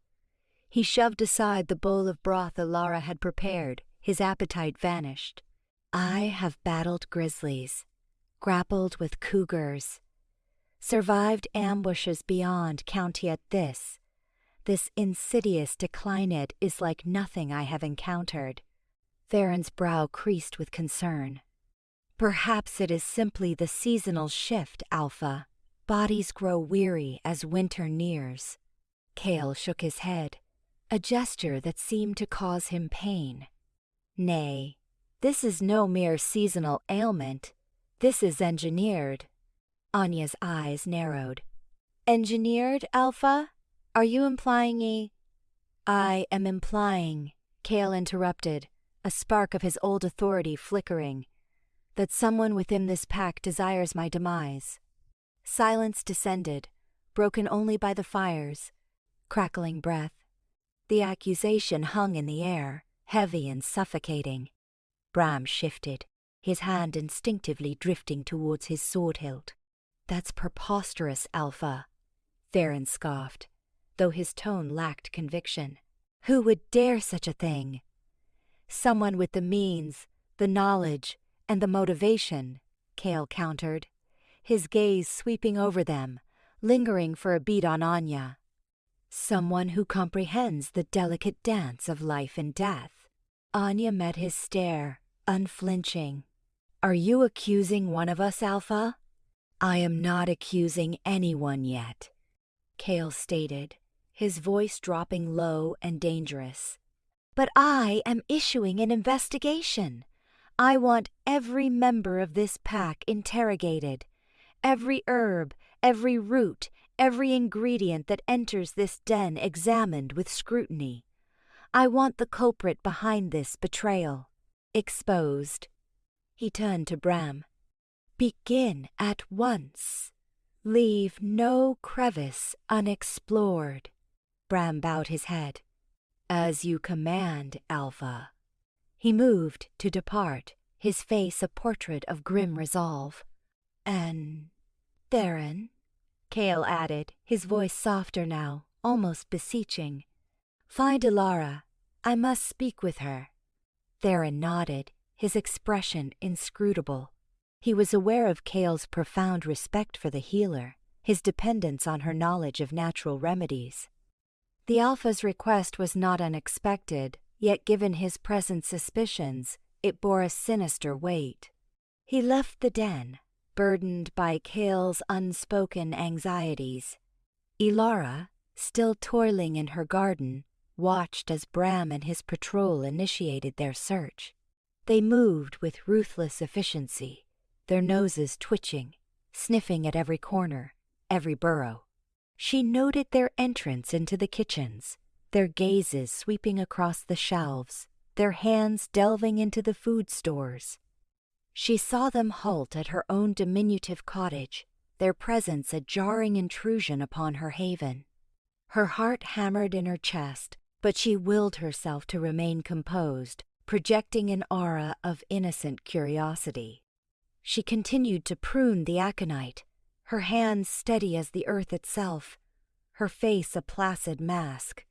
From her vantage, she spotted Theron approaching. He moved with calculated steps, his eyes locked on her. She knew his errand. Cale had sent for her.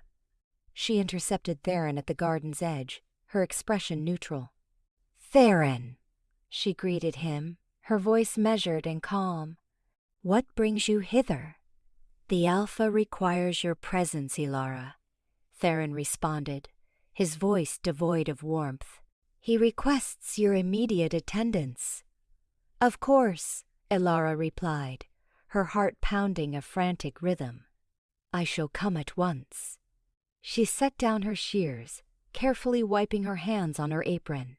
As she walked alongside Theron towards the Alpha's den, she could feel the pack's collective gaze upon her. She knew they were observing, speculating, suspecting. The seeds of doubt had been sown, and she, Ilara Meadowlight, the pack's healer, had become their object of suspicion. The hunter had morphed into the hunted, and the game had only just begun. Her mind raced, calculating, anticipating. She had to tread carefully. One misstep, one ill-chosen word, and her meticulously crafted scheme would shatter around her. She had to maintain her composure, to project an illusion of innocence, even as the noose tightened. As they neared the den, she inhaled deeply, summoning all her strength, every ounce of her resolve. She was no longer merely Ilara, the healer. She was something else entirely. Something darker. Something more dangerous. She was a force to be reckoned with, and she would not yield. Framed dew, like venomous gems, adorned the aconite's leaves. Ilara, face blanched but unwavering, meticulously trimmed the plant, her fingers tinted green, hinting at the toxins it secreted. The garden, once a haven, now served as a stage for her grim scheme. She severed a particularly bold blossom, its indigo hue a stark premonition of the corruption she envisioned within Cale's body. Today, her aim wasn't the Alpha directly, but a cornerstone of his power, Bram, his most devoted tracker.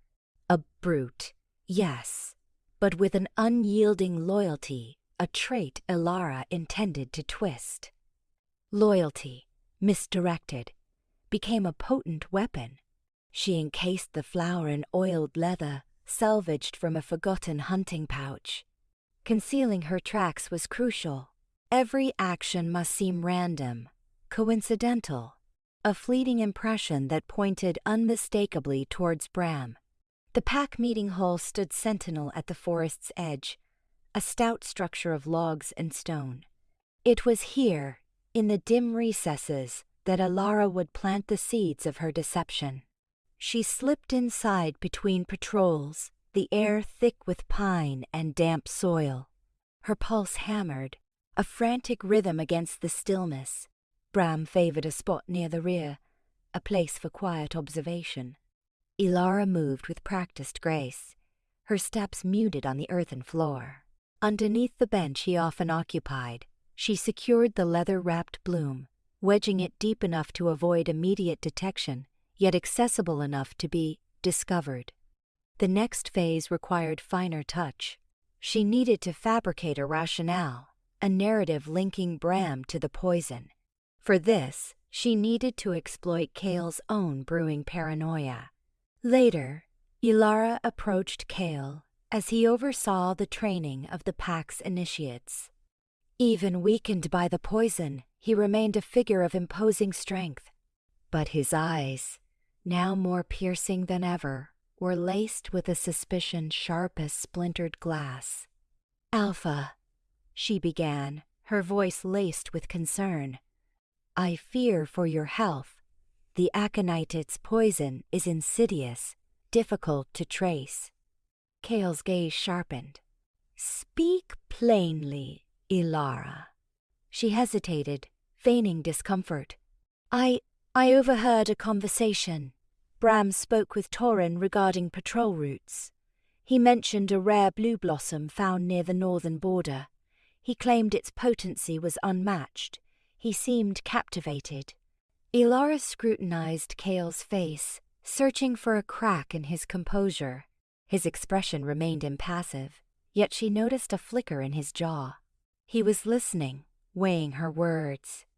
Bram is aware I utilize aconite in my remedies. Ilara continued, pressing her advantage. He understands its properties. His fascination with such a flower struck me as strange. Cale remained silent, but his eyes burned with a chilling intensity. He dismissed her with a brusque nod, turning his focus to the training youths, his attention ostensibly fixed on their awkward maneuvers. Yet, Ilara knew. The seed of doubt had taken root. The storm erupted the following night. Ilara heard the uproar from her garden, a rising wave of furious voices that shattered the delicate peace she sought. She knew what unfolded. Cale had confronted Bram. She followed the sounds to the meeting hall, her heart heavy in her chest. The scene that greeted her was chaotic. Cale stood centered, his face a twisted mask of fury. Bram was kneeling, his hands bound, eyes wide with incredulity. "You dare betray me?" Cale bellowed, his voice vibrating through the building. "You, whom I held in highest regard." Bram's voice, grating and desperate. "Alpha, I swear it. I know nothing. I would never." Cale brandished a small package, bound in leather. "This was recovered beneath your seat. Aconite. The very poison that weakens me." Ilara witnessed the pack turn on Bram, faces warped by fury and mistrust. Loyalties, once steadfast, crumbled under the weight of accusation. Accusations flew like poisoned barbs, each finding its mark. "He was always too withdrawn," one shouted, "too observant." "He resented Cale's power," another added. "I overheard him criticizing the new hunting regulations." Ilara felt a pang of remorse, a faint echo of her former self. But she suppressed it, submerging it beneath the searing need for vengeance, for retribution. She had initiated this, and she would witness its conclusion. Cale circled Bram, his eyes blazing with rage. "Tell me your reason, Bram. Why commit such an act?" Bram shook his head, his eyes pleading. "I didn't, Alpha. I swear on my life, I am innocent." Cale ignored his pleas. "You knew of the aconite. You had the means, and the motivation. You coveted my authority." "No," Bram screamed, his voice breaking. "I have only ever sought the betterment of the pack." Cale raised a hand, silencing him. "The evidence convicts you. Your fate shall be decided at dawn." He addressed the pack, his voice filled with authority. "Bram has betrayed us. He has attempted to seize my place and poison my body. He will be judged accordingly." The pack's response was a roar of approval, their rage fueled by worry and uncertainty. Ilara watched them drag Bram away, his cries reverberating into the gloom. She had succeeded. She had successfully implicated a loyal member of Cale's inner circle, sowing discord and division within the pack. But as she retreated to her garden, the scent of aconite clinging to her garments, she couldn't dispel the sensation of having stepped beyond a boundary. She was no longer merely a healer. She had transformed into something else entirely. Something darker. Something perilous. The moon hung low, casting elongated, distorted shadows across the earth. Ilara gazed at her reflection in the placid surface of her garden pond. The face staring back was unrecognizable from the gentle healer she once was. It was the face of a killer. Confrontation, the faint chamomile scent lingered on Ilara's fingertips, a fragile echo of her discarded life. She ground a few dried leaves, the acrid tang failing to quell the viper coiling in her gut. Her garden, once a haven, now felt like a spiteful jest, a reminder of the serenity she herself had annihilated. The aconite, with its venomous azure blossoms that stood against the placid herbs, throbbed with a sinister allure. It had served its purpose, turning Kale's endemic distrust into his undoing. But those clandestine games were over. Straightening, she dusted her palms. A crescent moon hung in the nascent sky, painting the packlands with elongated, grotesque shapes. The hour was ripe. Kale's quarters were surprisingly austere. No spoils of war, no extravagant adornments, just a large, plain table crafted from wood and a hearth where apathetic flames flickered. He stood facing the window, his broad back to her, his gaze fixed on the awakening woods. His shoulders were taut, his posture exuding an exhaustion that transcended the corporeal. Even in the dimness, Ilara discerned the deep furrows etched into his skin, the subtle tremor in his hands. The insidious draft was at work. She eased the door shut, the click reverberating in the stillness. Kale didn't stir. "I anticipated your arrival, Ilara," he murmured, his voice a gravelly whisper.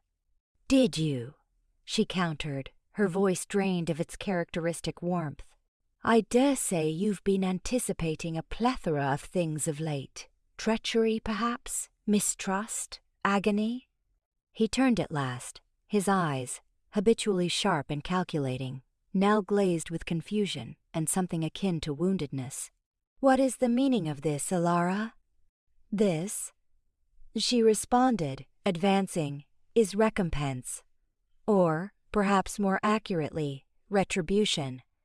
She allowed the word to resonate, delighting in the shift in his countenance, from bewildered to utterly aghast. "Revenge for what? I have always shown you deference. I valued your expertise." Ilara emitted a short, mirthless chuckle, like the crackling of brittle twigs. "Deference? You mistake indifference for respect. You cherished my abilities as you would a particularly useful implement.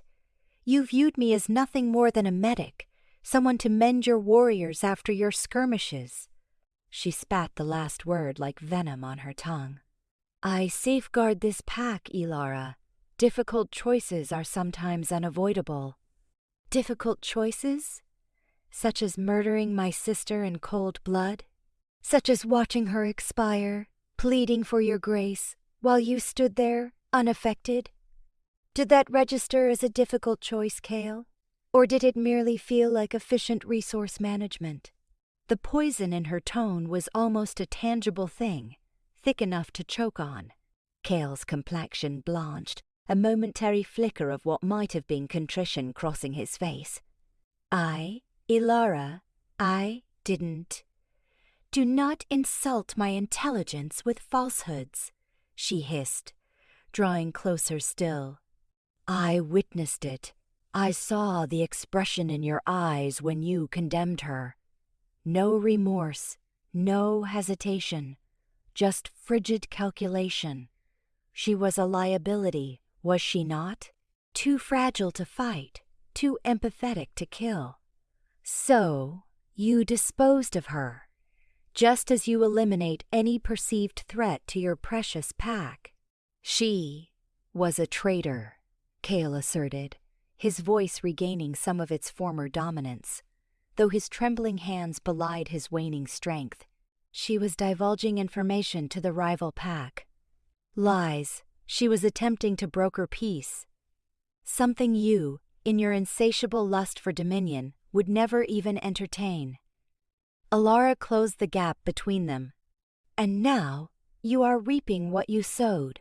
Every ache, every fever, every moment of paranoia and mistrust that is all my doing, Cale. I orchestrated it all. The realization dawned on Cale's face, stark in his widened eyes. You poisoned me?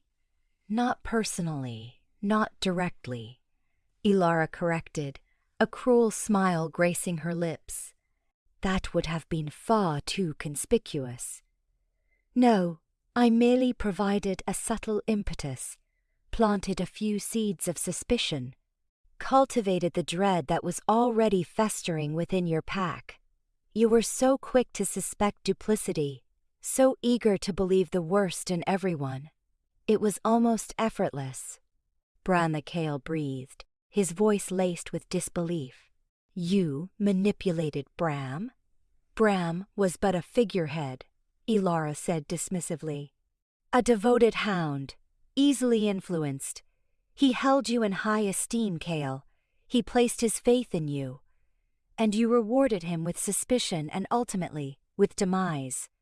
You have shattered all I have constructed, Cale said, his voice trembling with a blend of fury and despair.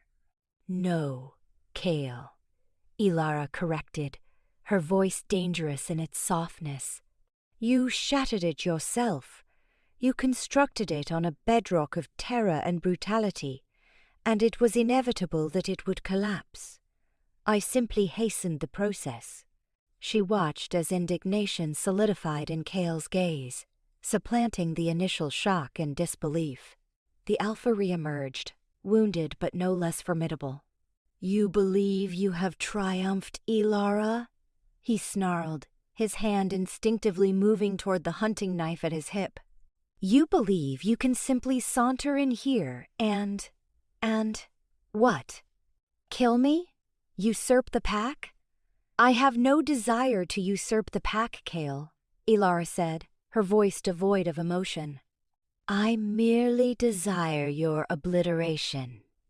I wish to witness you endure as my sister endured. I want you to comprehend the sensation of betrayal, of isolation, of helplessness. Cale surged forward, the blade glinting in the faint light. Ilara evaded him with ease, years of anatomical study allowing her to anticipate his actions. She had never wielded a weapon, but she knew where to strike, where to exert pressure, where to fracture bone. The altercation was brief and savage. Cale, enfeebled by the venom, was no match for Ilara's rage and her intimate knowledge of the human form. She didn't intend to kill, not immediately. She wanted him to register every blow, every instant of pain. She disarmed him swiftly, then exploited pressure points to immobilize his limbs, leaving him breathless and prone on the floor. She knelt beside him, her face inches from his. Do you grasp it now, Cale? She whispered, her voice laced with a chilling satisfaction. Do you comprehend what you have wrought? Cale stared up at her, his eyes brimming with hatred and dread. He attempted to speak, but only a stifled gurgle escaped his throat. Ilara stood, retreating from his ruined figure. She had desired him to grovel, to beg for clemency, but she realized that even that would be an insipid victory. His torment was sufficient. She turned and walked toward the doorway, leaving him alone in the murk. As she emerged into the pre-dawn light, she knew that she had crossed an irretrievable threshold. She was no longer Ilara Meadowlight, the pack's healer. She was something else entirely, something darker, something perilous. And she had no knowledge of what the future harbored, only that it would be indelibly stained with the blood of her past. The killer's choice, the downpour had ceased, leaving the air cloying with the mingled stench of upturned loam and spilled lifeblood. In the heart of the ravaged clearing, Ilara stood, her knife's silver surface glinting in the nascent dawn. A few feet away, Cale gasped for breath, his chest rising and falling unevenly, one arm bent at a sickening angle. His inhalations were wet, ragged, each a testament to agony. He lifted his gaze to her, not with fury, but with a dawning realization. "Ilara," he rasped, his voice a thread against the drumming of water from the trees. "What have you wrought?" She remained silent, her eyes charting the ruin of his body. A brutal dance it had been, a savage ballet of fang and claw and desperation. He possessed greater raw strength, always had, but her fury ran deeper, fueled by an intimate knowledge of these woods, the very flora now trampled underfoot. Stinging nettle had granted her a moment of blinding advantage. Wolfsbane sapped his power, and the caustic oil of blister beetles bloomed upon his skin like fiery roses. Healer's craft, twisted to a weapon. "Do you even ask?" she finally breathed, her tone a low thrum of menace. "You, who stood idly by as my sister's pleas echoed unanswered? You, who claimed it was for the pack's greater good? What have I wrought?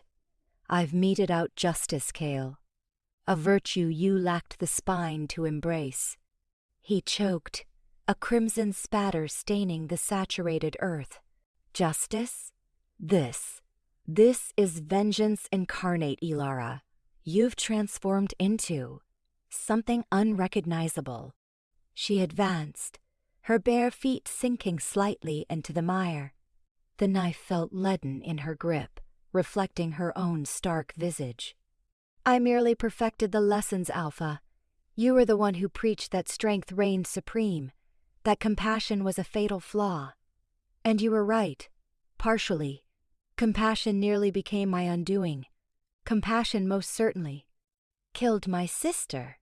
Cale strained to rise, his face a mask of torment. "The territory. She was infected. It was a calculated risk, a regrettable one." Ilara's laughter rang out, devoid of warmth, brittle as shattered glass. "Regrettable? Or a demonstration of power? A callous reminder of your dominion? Spare me the platitudes, Cale. You reveled in it. I saw it flicker in your eyes." A flinch marred his features, not from physical anguish, but from the barb of her accusation. For the first time, she detected a fragile fracture in his normally impenetrable facade. "I acted in the best interests of the pack," he mumbled, the conviction fading from his voice. "Everything I have ever done has been for their benefit." "And what of our needs, Alpha?" Ilara snapped, her voice gaining volume. "Did you ever pause to consider the toll your decisions extracted from us? Did you account for the lives shattered as collateral in your grand scheme of protection?" She paused, a ghost of a smile playing on her lips as she recalled her sister's infectious joy, the comfort of her hand as they foraged amongst the trees. She eclipsed any territory, Cale. She outweighed any figment of the threat. He squeezed his eyes shut, a lone tear carving a clean streak through the grime coating his face. "I never desired this, Ilara. I never wanted you to become this instrument." "Then you should have denied me the spectacle of dawn." "Her demise," she murmured, the fury momentarily abating, displaced by a chasm of grief. "You fractured something essential within me that day, Cale. Something irreparable." She elevated the knife, its silver surface flashing like a beacon in the growing luminescence. "And now I intend to break you." He offered no resistance, not even a tremor of defiance.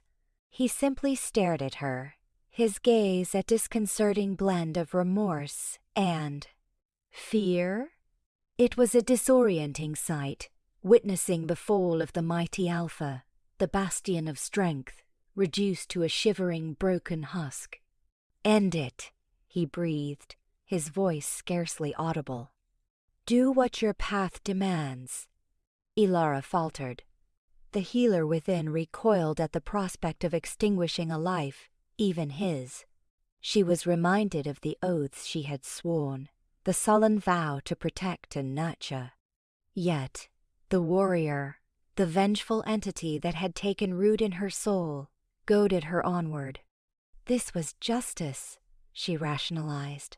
He had earned this fate. She lowered the knife, the honed tip hovering mere millimeters above his heart. She could sense the heat radiating from him, the frantic rhythm of his pulse thrumming beneath her fingertips. Swift! It would be swift, she reasoned. A single, decisive thrust, and it would be over. Except she couldn't. The vivid memory of her sister filled her mind, her radiant smile, her gentle touch.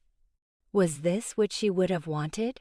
To see Ilara transformed into a creature of malice, consumed by hatred and retribution? No. With a strangled sob, Ilara hurled the knife aside, the glittering blade plunging into the yielding earth. She stumbled backward, her hands shaking violently, her entire being trembling. "I can't," she gasped, her voice thick with unshed tears. "I can't do it. I refuse to become a monster." Cale opened his eyes, his expression one of utter bewilderment. But why?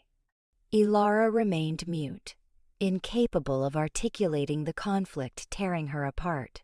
She spun and fled, sprinting blindly through the woods, away from the ravaged clearing, away from Cale, away from the monstrous reflection she had glimpsed within herself. The rain resumed, scouring away the blood and the earth, yet it couldn't erase the stain on her spirit. She was irrevocably altered, scarred by the events of this night. She was no longer simply a healer, and she was not quite a killer.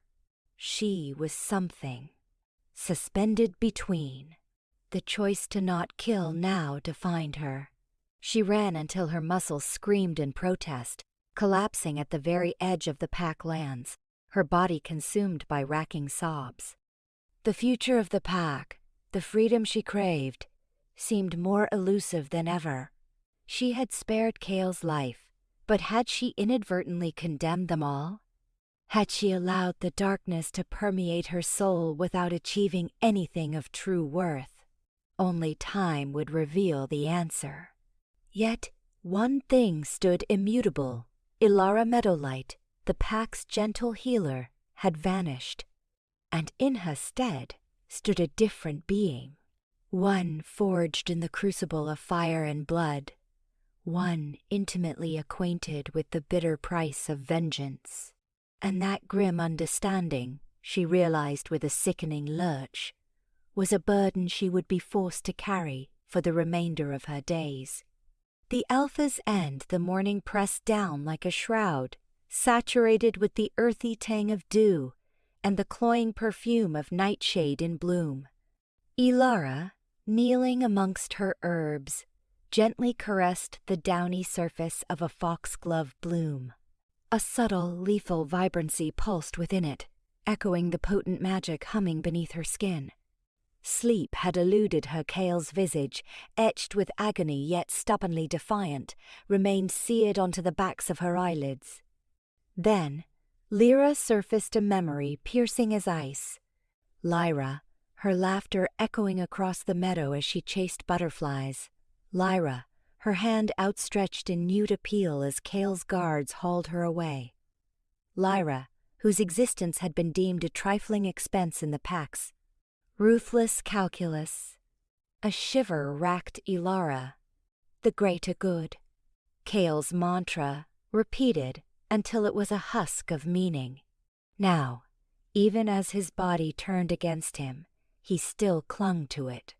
The venom she'd administered was subtle, a tormenting spiral.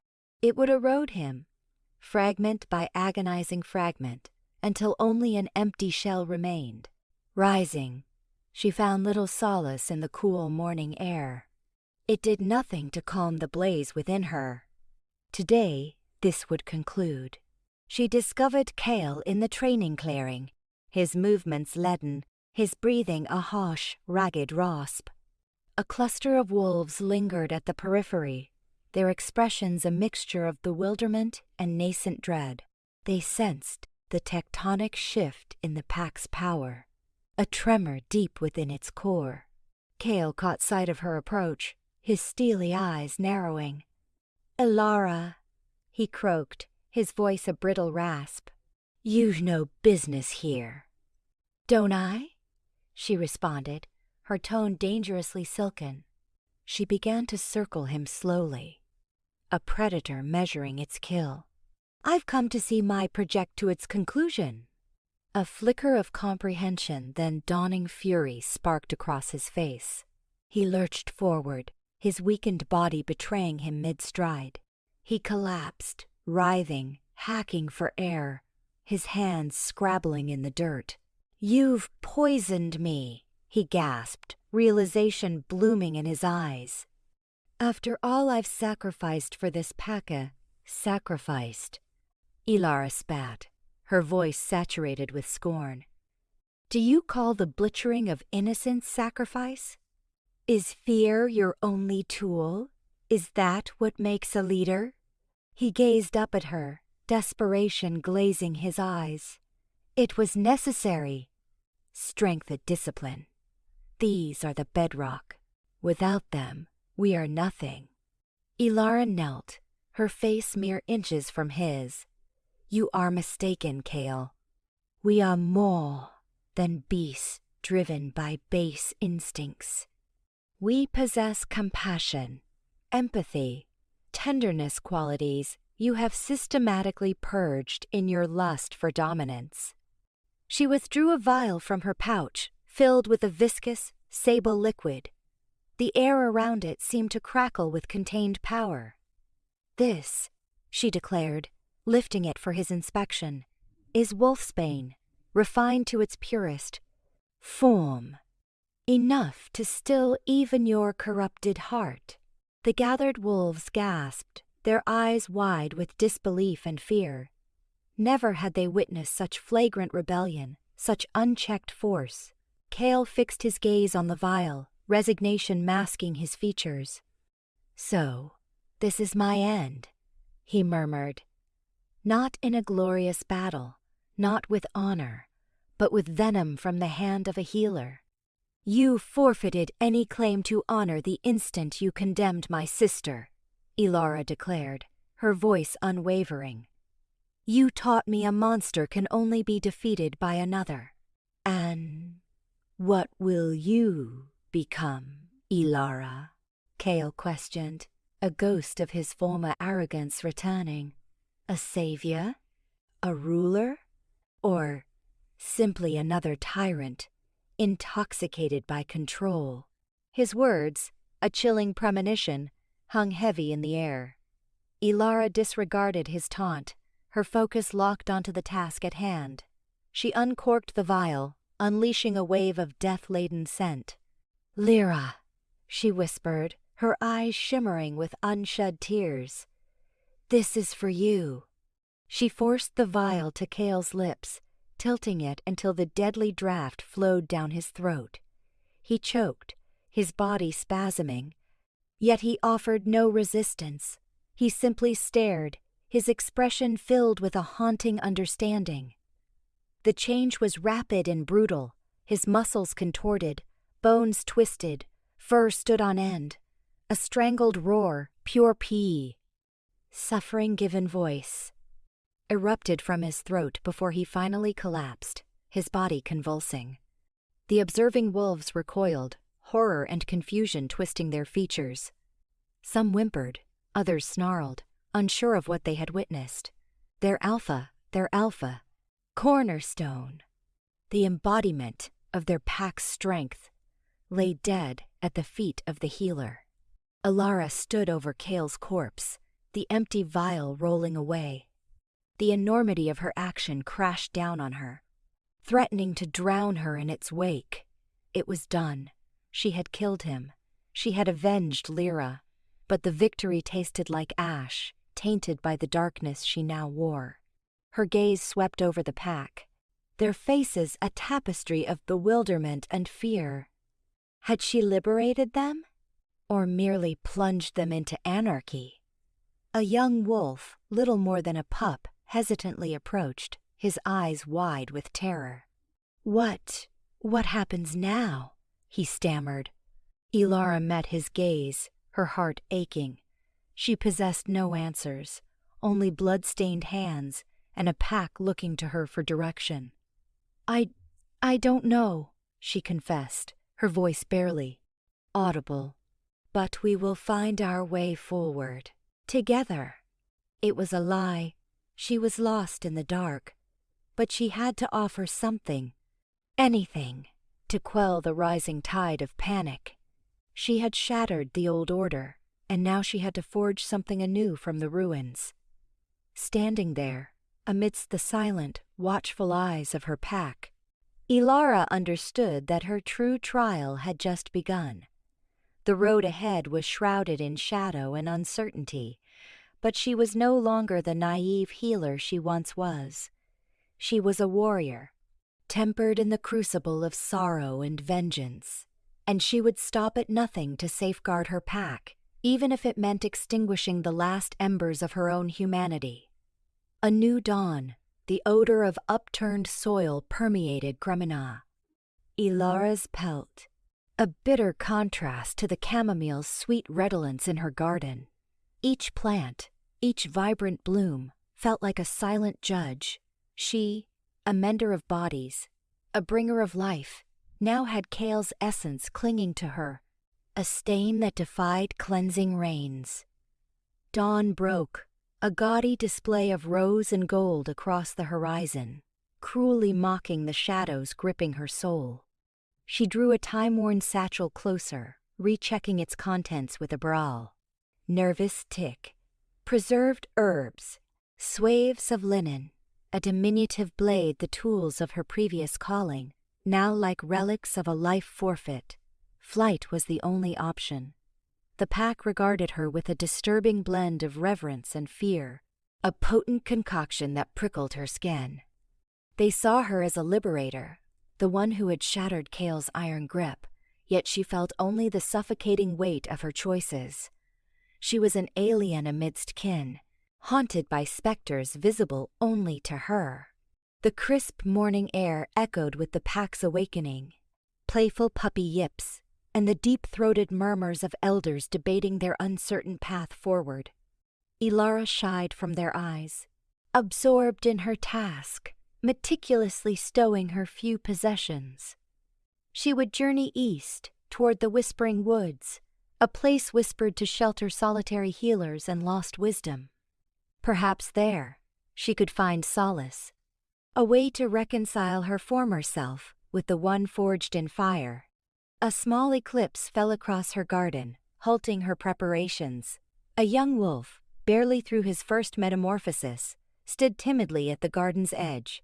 Phelan, she recalled, whom she'd nursed through a raging fever weeks ago.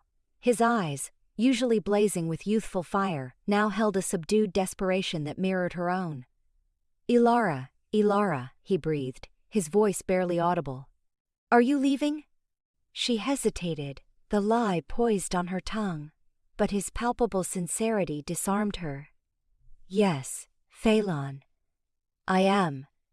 He edged closer, his paws sinking slightly into the yielding earth. "But why?" "We need you. We're lost without you." Ilara sighed, raking her fingers through her tangled fur. "I'm not suited to lead you, Phelan. Not a leader. A healer, I was, and I failed even at that." The final words caught in her throat, choked by a pain she couldn't mask. Phelan shook his head with vehemence. "No, you haven't. You freed us. You proved we don't have to cower. You showed the courage none of us possessed." Ilara averted her gaze, unable to face his ardent plea. "Courage? I was driven by vengeance, Phelan. By burning resentment. That's not courage. That's another beast entirely. But you didn't become Kale. You could have, with the power you wielded. but you spared him. You chose compassion, a virtue he never extended to any of us." Phelan's voice grew stronger, his youthful certainty piercing Ilara's veil of self-reproach. "We need someone who understands suffering, someone who knows what it means to ache, someone who will guard us, not command us." He closed the distance, his eyes shining with entreaty.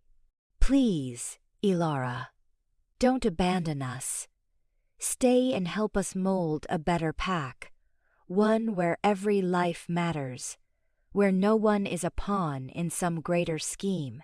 His words resonated with the very principles she had cherished before Kale's reign shattered her reality.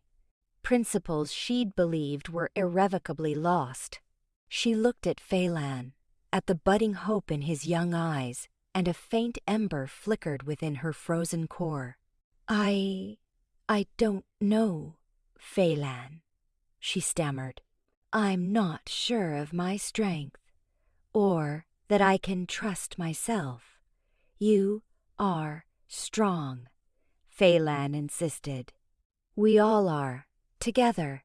We'll be your strength. Just give us a chance."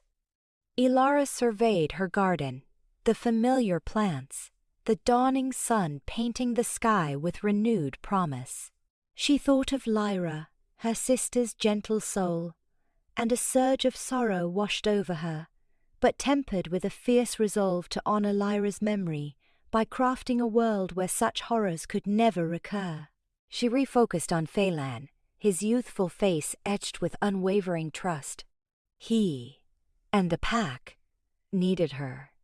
And maybe, just maybe, in helping them mend, she could find her own healing. She inhaled deeply, the scent of chamomile filling her lungs, and made a decision. One that would shape not just her future, but the fate of the entire pack. "All right, Phelan," she declared, newfound determination hardening her gaze. "I'll stay." Relief flooded Phelan's features, dissolving into a wide, unfeigned smile. "Thank you, Ilara. Thank you." Ilara returned his smile, small, hesitant, yet a smile nonetheless. The satchel at her paws seemed to lighten, its burden diminished. She bent and released the straps, discarding it. The whispering woods could wait. She had a pack to guide, a future to build. "But," she said, her voice firm, "it won't be simple. We have much to do. We need to forge new laws, new customs. We need to relearn trust. And most importantly, we must learn to forgive ourselves." Phelan nodded, his eyes gleaming with understanding. "We're ready, Ilara. We'll do whatever it takes." Ilara stood taller, the weight of her grief still present, but now balanced by a sense of purpose. She was no longer solely a healer. She was a protector, a leader, a beacon of hope in the burgeoning light. The path ahead would be long and treacherous, but she was no longer alone. She had a pack to lead, and together they would usher in a new dawn. She gazed at the ascending sun, its golden tendrils caressing her face, and whispered a silent oath to Lyra. "Your death will not be meaningless, sister. I swear it. We will build a worthy world. A world worthy of the sacrifice you made.